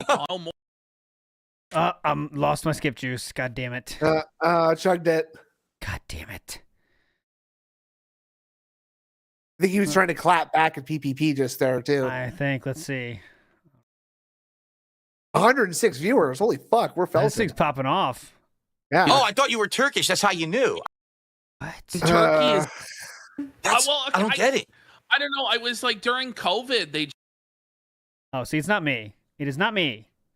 Uh-oh. It is not me. Phillip? It is Raw Phillip. I mean, Raw Phil, Oh. not Philip. Okay. There you go. See, he did this. Not me. Yeah. Oh, are they really? I don't know. Actually, Turkish snacks, and Turkey is not part of Europe, Phil. Well, I didn't know that. Lied and scammed your audience once again. I didn't know that. Grifting swine. What is? I haven't tasted any of them yet. What is Tadel? What the fuck is Tadel?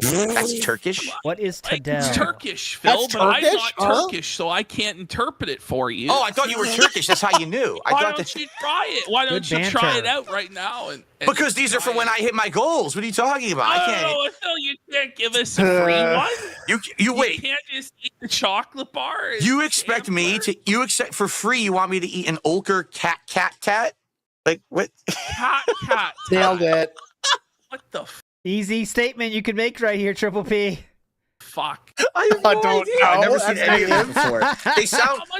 It's like $150 to get you to eat that. They sound like knockoffs. Answer the question, Philip. Dore. Okay. Dore. It looks like Dove, but it's Dore. What the fuck is that? It's from another Steam's country, coming Phil. out of Steve's ears as he hears this shit. He's just fucking boiling inside, you know? He's This fucking piece of shit. Where was the Kylo message? Someone said there's a new message. Was it on Twitter? I'll search for it. There is. Wants $150 to eat this Turkish Kit Kat. Oh, there's some crackers in here or something. What is this? Like a graham cracker or something? It's called a Altinbasak. Altimbasak. It's a different language, Phil. Okay. Oh, wait a minute. These are the premium delights. Okay. People. All right. Okay, hold on. All right, I got to take an L here. Good thumbnail. I'll give him that. That's really good. Inside the head is the $5,000 on the calendar. I mean, on the calculator. So that's the business expenses. We have the, of course, we all know the ka-ching, obviously. We have the Hogan, the zombie Hogan there. And we have the Chapter 7 bankruptcy. All great choices, Sir Stephen. All great choices.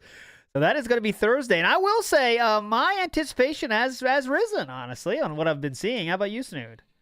I mean, as long as people ask some interesting questions, we don't just get the usual questions. I'm hoping for a little bit more nonsense, to be honest with you. Yeah, like nonsensical. I asked something a little bit more nonsensical than, not nonsensical, but just like stupid and arbitrary. Yeah. Right? Because I want to hit him with something just like stupid, mostly. Because that's just funny to me. Anyway. Yeah. I mean, that would be funny saying, like, explain tic-tac-toe in as few words as possible. I mean, that would be funny. Exactly. Exactly. That's what I was thinking. Yeah. Thank you. Here. If I actually had the triangle, I would play it for myself right now. Take a look at what it says on the top of the box. It says fucking Turkish snacks. I didn't even read it. You didn't even read. Like, this is how much thought he puts into your rewards, people. Okay, Phil. Okay, Phil. Jesus. My God. Eat the fucking box. This is fucking shameless, Phil. God, Phil, no. That's crazy, Phil. No. Retard alert. By the way, that's his retard alert triangle, just so you know. Yes. That's what that's thank you. for. I see. So it's Phil is the retard? Or his fans are. I'm not sure, but they both work. Oh, no. That's crazy, Phil. No. Retard alert. Well, Phil's having a great time. Retard alert. All right. I'll take the L. I'll have to now correct myself on my streams and claim that it's a Turkish box. It is not an actual European snack box. Oh, my God. Oh, wow. Man, all right. We got some more super chats. We got Dat Pie over there, $5 says my golden Guido, Tony D just defended the NA championship. What's that about? Well, Rico. Then he did another $5 super chat. He says Cedric went back down the impersonator back in the early 2000s. Was he? Yeah. With Nakamura, I believe he was ever, but I don't think he was going to get any further. A few years ago, for people, I think, to take him seriously as a live. I don't know. Big Boss for 5. If you eat a Kinder Egg whole toy, I'll gift 20 subs. Oh God, is it Kinder? Isn't Turkish? Is it? Like. Okay, whatever. Okay, let's take another call here. Yeah, we'll keep checking in. Okay, we'll keep it. If they keep doing this, I mean, it's kind of interesting, but not really. Inside. Right. The thing is, Americans are so dumb that they would eat the toy and die. I gotta get out of here. So it had to be banned by the government. They'd be like, "Oh, it's that Cadbury cream egg, right?" And they just go, "Oh," and swallow it. And like he just lodges in their throat. Plastic container, toy, and that all. Oh my God, that's something else. We have Gay Man who did a $5 super chat and says, "Get some extra horsey sauce for me."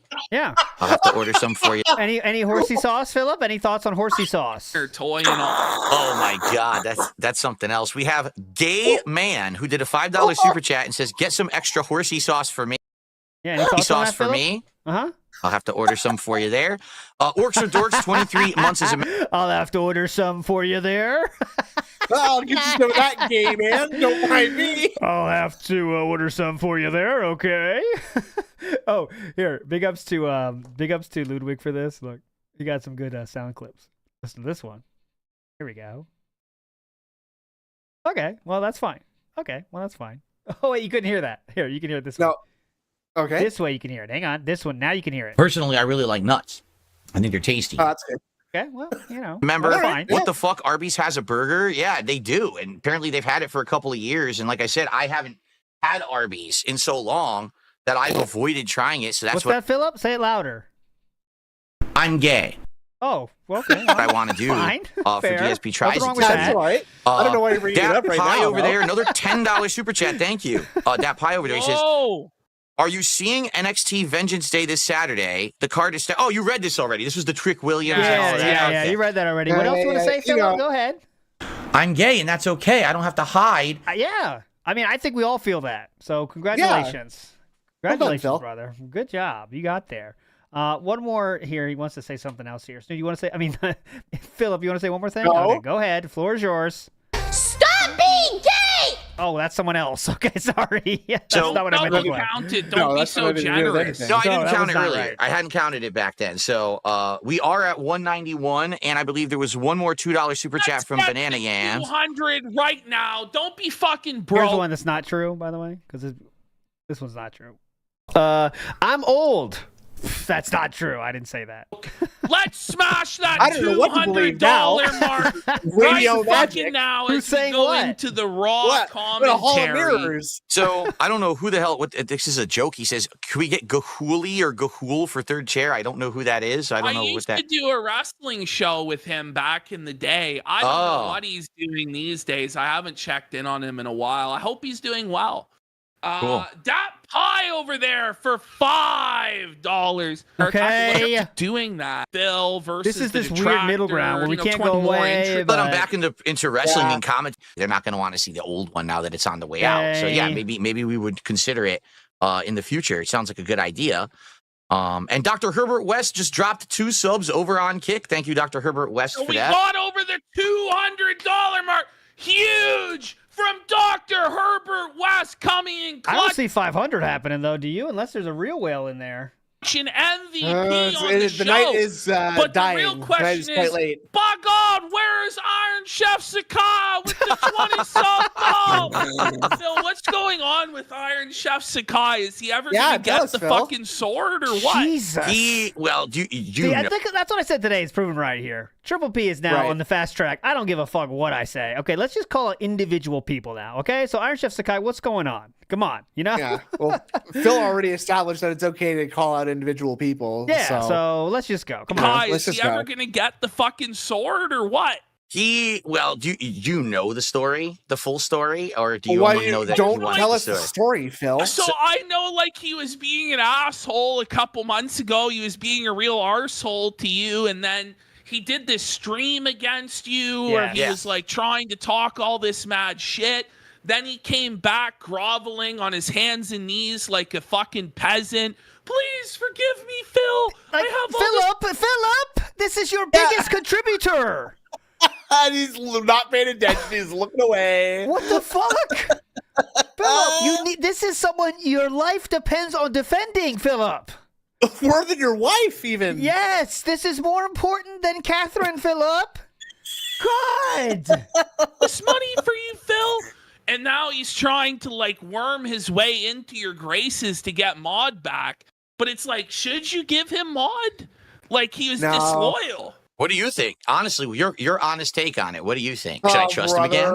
What do you think? I don't think you ever trust him again. But what you do is you got to hang that Maud over his head and just keep milking him for hundreds and thousands of dollars until he goes fucking broke. Don't ever give it to him. Now, if he comes through tonight with the $1,000 contribution, maybe we would consider it, Iron Chef.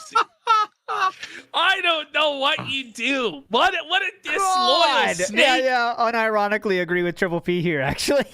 yeah. I mean, good point. Yeah, Yes. he does have a good point here, actually. I'm on board with this plan, but I mean, come on, Philip. I mean, I don't give a shit. It's better that you don't, but I might think you want to stick up for your boy here. If you want to hit any more goals that you missed 3 in a row, by the way. I don't know. Like, I'm sure he doesn't care, but for me, here's the thing. Like, if I remodded him, I don't think it's a matter of that, like, he would do anything with it bad, But I think that's going to have ill will with the community because he already, definitely. did that. And people are going to be like, well, if you're just going to mod someone just because they're supporting you, that's kind of fucked up, don't you think? Now, I don't know. This is fun. For me, like, WWE's got way more interesting. They're talking about Iron Chef Sakai. That's pretty cool. I want to mod people who I can trust, who are going to be fair to everyone else in the chat. This is my place of business, right? I have to make sure that people are being treated fairly. So that's my take. And I told him that too. I said, dude, if I remod you, people are going to have ill will. They're going to think that this is you bought your way back in. This is behind the scenes chatter with Sir Cock. Not that I trust you, but that I'm just going to let you do it because you paying me. And I don't see that being right. And not that I trust you, but that I'm just going to let you do it because you paying me. And I don't see that being right. And and that's kind of where we're at. So some days he comes by and he supports, some days he doesn't. And that's where we've kind of left it. I outright told him, no, I would never, ever mod you ever in the future, but I'm also not eager to do it because I think it's going to piss off a lot of people. It's a real power struggle. There's real court intrigue in the courtroom of King Phil with the evil, deceitful, grime worm tongue, money bags, fucking little finger-ass character, Iron Chef Sakai. He's like the master of coin around here. He waves his wallet around, thinks he's a big shot. But if you, the rest of the community, would just support, we could end the tyranny of Iron Chef Sakai, and Phil could banish him once and for all. But unfortunately, nobody is supporting, so we have to keep this joker, this jester in the court of King Phil. I don't fucking know. Very normal stuff. Thirsty Tree for 2 says, glad to see Phil's graphic card. Great point, Thirsty T. Way to read the room. Yeah, what happened to Andy? Perfect. They scalped the... You can't get a good Model 1 because there's a shortage. Right, they're all scalped. They scalped the fuck out of all of them now, so now you have to pay like double to get one. It's ridiculous. So thank you. Phil, you may have to become the OBS operator and be there all the time. I don't know. Actually, he would love that. He would cream his jeans if he had the chance to do that. I couldn't possibly do a worse job than Rich over on Tech Talk, so Oh man, he's having a tough time. Relevant. He's having a really tough time, Phil. He has to answer to Boogie, the guy who faked cancer. Boogie's screaming at him, telling him he's a failure and a loser. Oh my God. Get OBS to work. Can you imagine? Oh, man, can you imagine? It's so low. Jay used to work for him, and now Jay is his boss. It's tough, man. And he admitted now he's making less money than he's ever made before in his whole career. Oh my God. Oh man, Keemstar made him do his beard like Keem. Did you see this? What? No, I didn't see that. Oh, it's bad, man. He made him he had to color in his beard with a Sharpie marker and shave it like Keemstar. And shave naked, Phil. But he makes fun of your goals. But his goal was to get naked in the snow. You could be eating delicious Turkish treats, but instead, definitely, he was probably fat to do that too. Way to put an exclamation point on that one, Philip. Fuck the other day. We did actually get a tip. We got a $5 tip from Slayer tonight, who actually wants to talk a little bit of wrestling before we get Slayer. Elimination Chamber of WrestleMania. No. I think Drew McIntyre. Promo time. It's me. He says 3 or 4 fucking words. What do you mean this one's promo time? Okay, let's do a message. Tired of it. We heard enough. We'll go back. We got to get to these messages. Very much. Thank you very much, everybody. This is from the King of the Ring himself, the Wolverine doll. Go. Oh. Hey guys, this is the Wolverine doll. I don't have any good drug stories, but shout out to the fucking God Emperor of Dune over there, excreting spice for everybody. Yes. Hell yeah. The spice must flow. Okay, only scandalous work story I have is my old coworker, this real plumber-looking fucker, older, mustachioed, salt of the earth, full of kindly advice. Seems cool. Where were you at this time, ALT? I find out that he's engaged in a whirlwind romance with the notary next door. That's nice. I find this out because he had to miss work for his trial. He pushed her down the stairs. I guess, you always hurt the one you love. So when that company got bought out, he wasn't part of that because he was in jail for pushing the notary down the stairs. Then fucking love, Yeah. Each Makes you do man crazy kills the things. thing he loves. By each let this be heard. Some do it with a bitter look, some with a flattering word. The coward does it with a kiss, the brave man with a sword. Ooh, a little introspection at the end. That's interesting. And the Desert Smith's Thorane. Is every show gonna start like this? We have to address something because It's the show in the lobby and his fuck him. It's me. Is every show gonna start like this? We have to address. Whoa, hold on. Did we just make fun of Slayer directly? Jay, excuse me. 25. The show once again sexual. It's me. Oh no, he's talking about wrestling. Is every show with children? Children are there with them, and they're going, yeah. Okay, they're talking about wrestling. Who gives a shit? Wolverine Not doll. me. That sounds like I don't agree with pushing people down the steps as a rule personally. But what about you? I would have to come out strongly against that. Yes, strongly we against want to that. make sure we know that. Okay, big ups, Wolverine doll. Just jot that down, please. Just want to be sure Wolverine doll will be a special guest judge on the King of the Ring this year. Ooh. I haven't asked him yet, but I'm already assuming he will. I'm locking him in. I think that was part of the reward. Yes. Actually, is the forced participation next year, right? They know that, so Wolverine doll will be there. That. And we need to decide: does Lemtex get a chance to win again, or no? I think that since he's 2 years out now, he has to enter back into the running. You know, he can't be a judge, right? So, but he can release a song that could possibly win him his second King of the Ring. Correct. You just can't be a consecutive King of the Ring. I don't think he should be a consecutive King of the Ring. That's my opinion. It's tough. It's a tough call because you like to see more winners, but yet you do want the story, the pageantry. I want to see more variety. I love variety.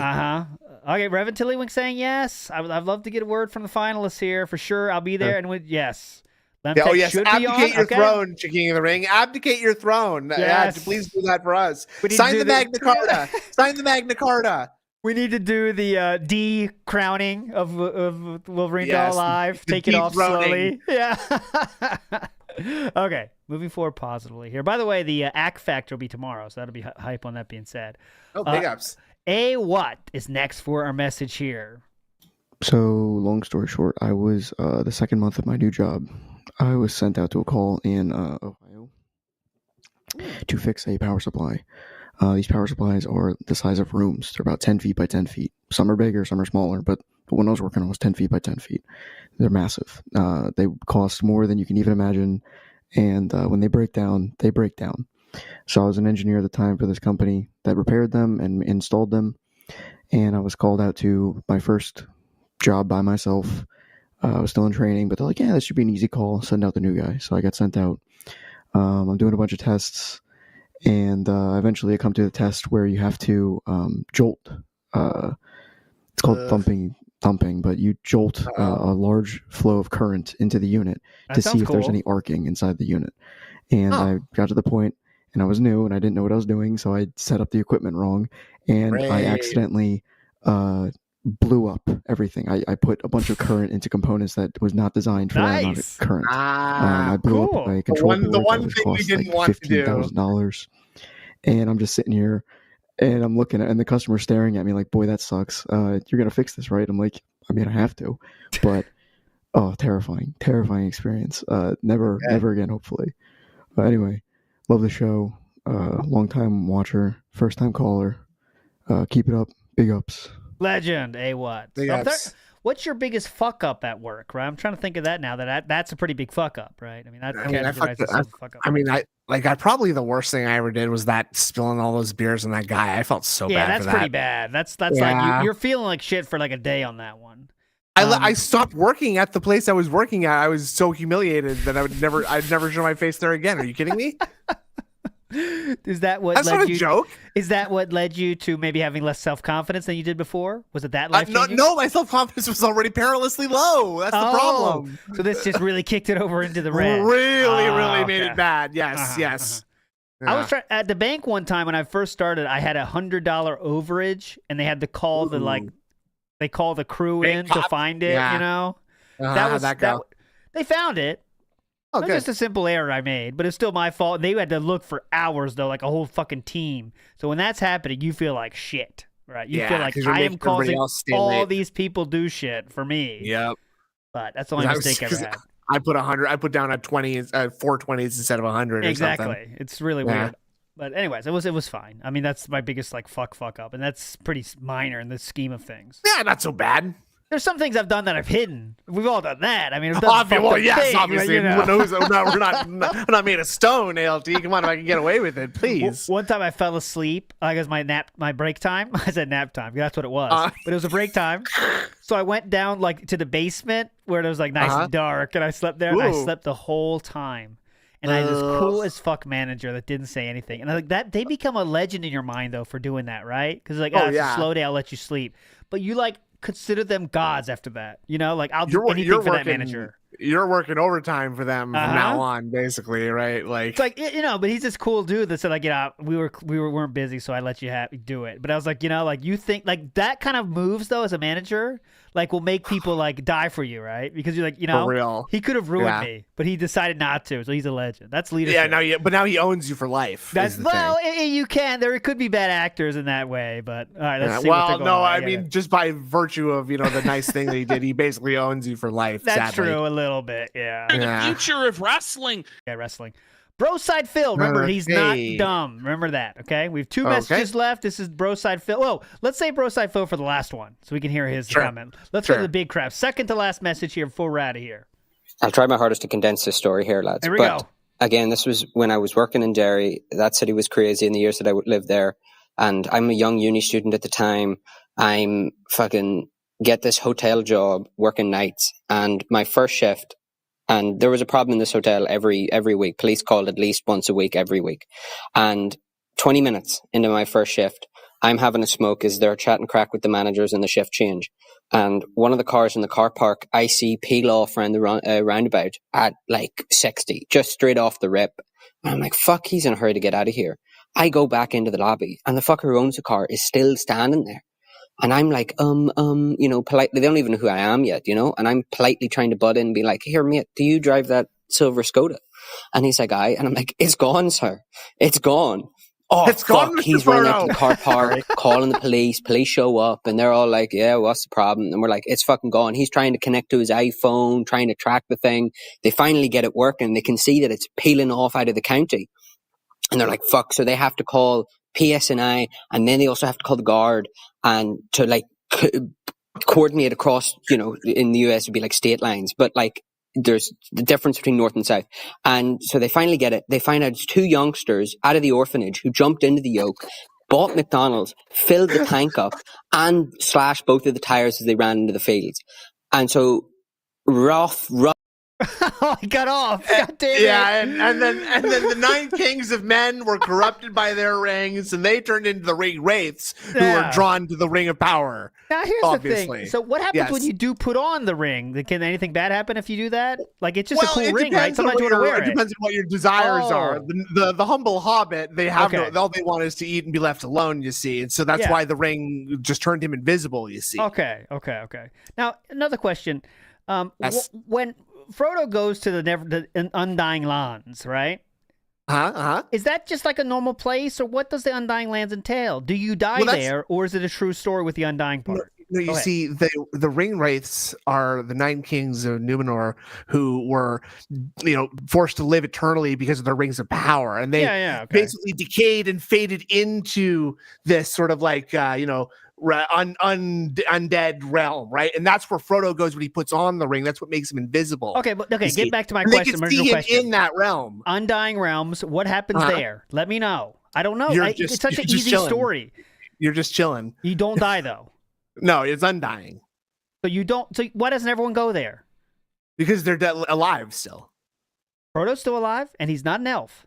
He's not when he puts on the ring, stupid. He goes into the realm of the Undying. He puts on the ring when he goes to the realm of Undying? The putting on the ring brings him to the realm of the Undying. That's why he can't be seen in the regular realm. See? Obviously. See what happens? See? This is what happens. Thank you to Big Crab for your story. Please call back and let us know what happens in the Undying Lands to those orphanage kids. Thank you. When they go to the Undying Lands, what happens? How do I escape a ring wraith, please? Yes. And also, is the spider poison that big a deal? Right? Because it seems like they kind of pretend a spider has venom. Please don't embarrass yourself. A spider has venom, not poison. Also, last question. How close do you have to be to get the sting to shine blue when you get around orcs? Sting. I think Sting only shines blue around the undead again. I think that's a. Oh, the undead. Okay, so a lot of confusing things here. Not sure. It's a lot going on. There's a lot of moving parts in Lord of the Rings. Anyways. Yeah. All right, here you go. One left. Drunken Cleric did manage the message, so we got to give Drunken Cleric in here because they are legend VIP status. Go. Hey, so like I was saying, I was in the Marine Corps, and my first unit was infantry, and my second unit was at a entrance processing station. Most guys that went through the service are going to know what that place is. But I was in the Marines during the early 2000s, so when the Middle East was popping off a lot. And it was a hot place. Place. Yeah, it was exploding in popularity. This business was booming. Let me tell you. If you had to rate it, I would say it was a 9 out of 11 on the party scale. I guess definitely that were checking out. Some of them got taken out overseas, but I had a lot of them decided to check out when they were lonely. So I was trying to help out a friend one evening, drinking a little too much, and I ended up oversleeping. Since this commander was not fond of me, I was 3 hours late, and he decided to put me up for a non-judicial punishment. And that ended up taking out my career. And he was adamant about how, drinking and being a non-commissioned officer and all this stuff, and just saying how I was just the worst and I needed to be punished for it. Yeah. Lo and behold, since this is only a 90-second recording, a lot of stuff in between that, but to just say the ending was he gave me a hard time about the drinking, but he ended up becoming a lawyer that defended drunk drivers. So that was kind of something else to figure out. But I appreciate you playing my recording, and you take care. Big ups, Drunken Cleric. There we go. Thanks for sharing that. So you got the career kind of off the rails based on that one mishap, which I feel is probably pretty common, you think. They're very strict in the military. They are very strict. Assholes, man. Come on. Well, sorry, they're getting shot at in the desert. They gotta let off some steam. You gotta let off some steam somehow, and let that's them have just a little fucking drink. You know what I'm saying? That's fine. Yeah, come on. Let's go. And it's kind of sucks. Well, I don't know if it's a total burial, but it's like cuts out his momentum completely. Oh my god! Don't care. Broside Phil, last message of the night. Come on, and remember, he's not dumb. He wanted you to make sure you knew that. Let's go, Broside Phil. Hit us with it. Come on. Hey, ALT, Snood. Hope you guys are both doing good. What is this deal with Phil calling people pussies and bitches and cowards and so on and so forth? Like there's been a massive uptick of it recently. Ever since I think detractors really started focusing on the moobs, which has just been fantastic. But yeah, as the pain in my neck. Well, if other people weren't bitches, they could deal with it, or if working out, being healthy, and somehow going to the doctor makes you a coward and asshole, a pussy, sissy. What is this about? Is this just projection from him, realizing that he's a fat sack of shit, or is it something more? Anyway, have a good one, guys. There you go. So, Broside Phil wants to remind you he did not know the parameters of this show when he left this message. Keep that in your mind. Yes. But, Snood, what's your theory on why Philip has brought up this more, let's say, masculine style comments about the sisters, the pussies, that kind of stuff? Well, masculinity is something that's like really, really, really like important to Phil too. Like that's like that's like the one thing that like sort of nobody can really disprove because no one's close enough to him to really see any of his behavior around that would involve masculinity. Yep. So as long as he just keeps loudly shouting about how he's not a sissy and everybody else is, then he is. I guess that's it. I mean, yeah, it's just, I don't know why he's used those exact words. Like, I'm sure there's something that led to this, you know what I mean? This kind of word usage. But it's just, in the end, it's the same thing as everything. It's just has very low self-esteem, very low self-confidence, but he has to tell you how he has very high self-confidence and everyone else is a douchebag, but not him. You know what I mean? He's somewhere in his life, he got the idea that abrasiveness and obnoxiousness was the key to friendship. And I think that is just done. That is just done ruination for him. Yep. Correct. Amundo. Okay, I saw Anonymous Fish. You're going to upload yours. It better be short. It's going to be now. Yeah. It is there. Okay, it's 2 seconds. All right. Sounds like my prom night. All right, here we go. Shout out to hate. Shout out for hate. Okay, thank you, Anonymous. Nah, that's funny, you. very funny. That's you. Shout out for hate. I can keep doing it. I'll do it all night. Shout out for hate.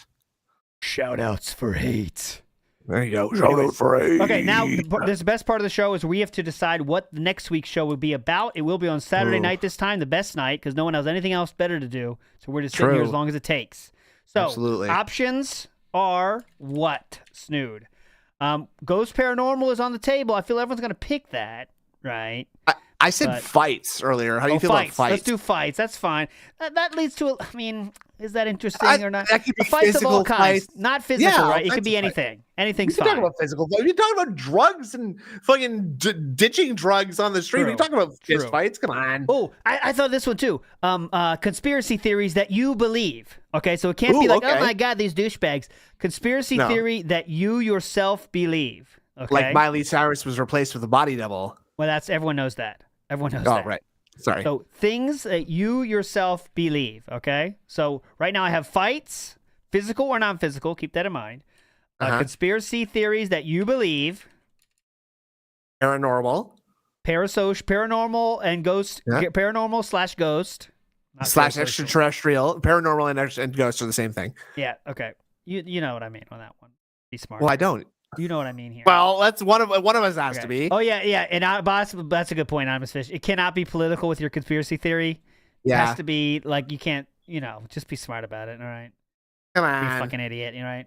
Yeah. How about we could get a little lighthearted as well. Okay. Like, Favorite pizza topping? No, not like that. Oh, like sorry. Stupid shit you used to believe or something. That's kind of interesting, right? I got one for that. Phobias. How about phobias? Phobias. That's interesting. Like, could be a lighter topic, right? Well, yeah, I guess so. But I definitely thought when I was a kid for a long time, I thought that when, like, how many kids you have, that's how many times you had sex in your life, and I believed that for a long time. Wow. Like, so my parents. Has anything betrayed you of that belief yet? I mean, yes. Honestly, yes. Many all times. Right, well, you can say that. You can say that, but I have no proof. But like middle school, I figured out, like, okay, it's not actually true. You could kind of do more. Okay. That's kind of cool. So it's just you and your brother, and you thought your dad was a big loser, huh? Yeah. Yeah. But anyways, let's move forward. Okay, so we have ghost, paranormal. These are two different things, by the way. Just so you know. That's one thing. They're two different things. Thank you. Okay. Fights, physical or non-physical. So right. You got two things too, I guess. Conspiracy theories you believe, and weird things you believed when you were younger. Oh, God. Weird things you once believed. Is that enough words? Okay, very succinct. Worked. Okay, so ghost, paranormal, Period. Fights, conspiracy theories, or weird things you once believed. Anything need to go here? I could do school stories. That'd be kind of hype. School stories is fine, I think. You could make that. Take out which one then? I think if I do paranormal ghost, everyone's going to choose that just for the meme of it.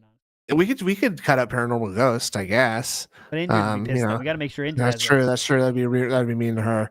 All right, the first person that says an opinion, I'm going to take their. That's smart. Absolve yourself of responsibility that way. Will Indra host the ghost one? No, not doing it. We want ghost. See, Paul Ter said we want ghost. We're leaving it in. What's the difference between paranormal conspiracy theories? Ooh, that's kind of interesting, isn't it? That's a good thought. No, it's not. Because they are kind of different. Like space and ghosts. No, conspiracy theories are not necessarily ghosts. The Earth is flat. Conspiracy theories are like Watergate. That's true. They are different, actually. Leaving out drugs again, Nick? I mean, we could. Every question this time was about Nick, drugs. We were way too drug heavy today to do drugs again. You know that. You could tell that, Nick. Yeah, obviously. A bunch of degenerates in this chat. Okay, here. you know what I mean? Okay, we're going. Start poll. I don't care. Tired of it. Go ahead. All right, Snood, anything you want to say to the beautiful people as they fill in their votes for next week's topic? I just want to say thank you very much for allowing me to hang out on the show tonight. It was a good time. I hope you had a good time. LT, what'd you think? Yeah, that's a great night as usual. It got kind of pissed we had to interject it with wrestling, honestly. I mean, I agree. I I'm kind of disappointed with the Phil Thrills segment. And that's not it, by the way. That was the earlier, because you heard Philip say, okay, we'll do a little grill with Phil right now. Like, they definitely are playing at the end. Okay, well. I got to do shout-outs. My bad. I got to do shout-outs, too. Totally forgot about shout-outs. Oh, yeah. Big ups to Joe G, who says, WPIG has turned into an Amish lifestyle cast. We did not sign up for this. Stop talking about hay. You loved hay. Some people said that's the best part of the show. I got some emails already. I got a ton of them, actually, in my inbox. Let me check my Twitter. Oh, God. Yeah. Whoa, hay is popping off. Whoa. Dean Richards says, start a poll. Who will have a heart attack first live? Oddly enough, I bet it's Philip because he moves less than Triple P. Because Triple P is at least animated when he's, he gets his heart rate up at sometimes, right? I don't know if Philip gets his heart rate up above, baseline ever. So I don't know. What's your take, Snood? No. Phil is a lot like sort of like a single-celled organism that is sort of just staying at rest as much as possible and just to preserve, energy floating down the bloodstream. Yeah. Big ups to NW News, who says the unironically funny thing to do would be to keep calling this a wrestling show, but actually never talk about wrestling. That's why they can't do that, because that's too funny of an idea, NW News. Yes, right. Correct. That's the problem. Big ups to Keel, says this is so interesting. I love hearing about ear infections and really small inconveniences. He definitely had to go to 4 doctors for this one. Definitely. Great story about the ear infections. That was definitely a highlight. That was his idea of a perfect grill Phil, by the way, where you just talk about stupid shit he did. You think he sort of screened some of those questions with PPP ahead of time? Like, okay, so ask me about the ear infection. Yeah, that's a good idea. Yeah. They'll love that. Good. Askew in the house is for the record. The ear infection kept coming back because he stopped taking the antibiotics once it started to feel better, just like with his eczema. Correct, Askew. We did cover that on the show once, and that is true. He said as soon as it started to feel better, he stopped taking it. Because why want to take the whole thing? Come on. Yeah. What's wrong with you? It's already done. Dumb fuck. I'm fixed. I'm cured. Janoy Crespa in the house. Final comment, and I think this is a very nice one that I will take to heart. Dude will agree with this, by the way. It better be about me. Big ups. Love the show. You're a great host and presenter. It's about me. Thank you. It's about me. Would definitely agree with that. Thank you. Snood agrees. Got to submit something next week. Big up Snood. Oh, he says big up Snood as well, so it's a troll. All right, we'll get him out of here. Tired of it. Big ups, Javoy. Janoy, you're a legend. Janoy Crespa is a legend forever. VIP status. Get him a badge. Come on. Big up. Throw it on there. Get him a fucking badge. Tired of it. Come on. OG. Anyways, you're a legend, Janoy. And we'll see you tomorrow, everybody. For that being said, no lore show tomorrow, but I will do a lore show on Thursday. I got to get some rest, right? Legends, rest my voice. Do we risk this right here and see what they're talking about? Ready? I mean, just for a second. I don't really see them ever being like big marketable stars. Bye-bye. Have a good night. Goodbye, everybody. Good night.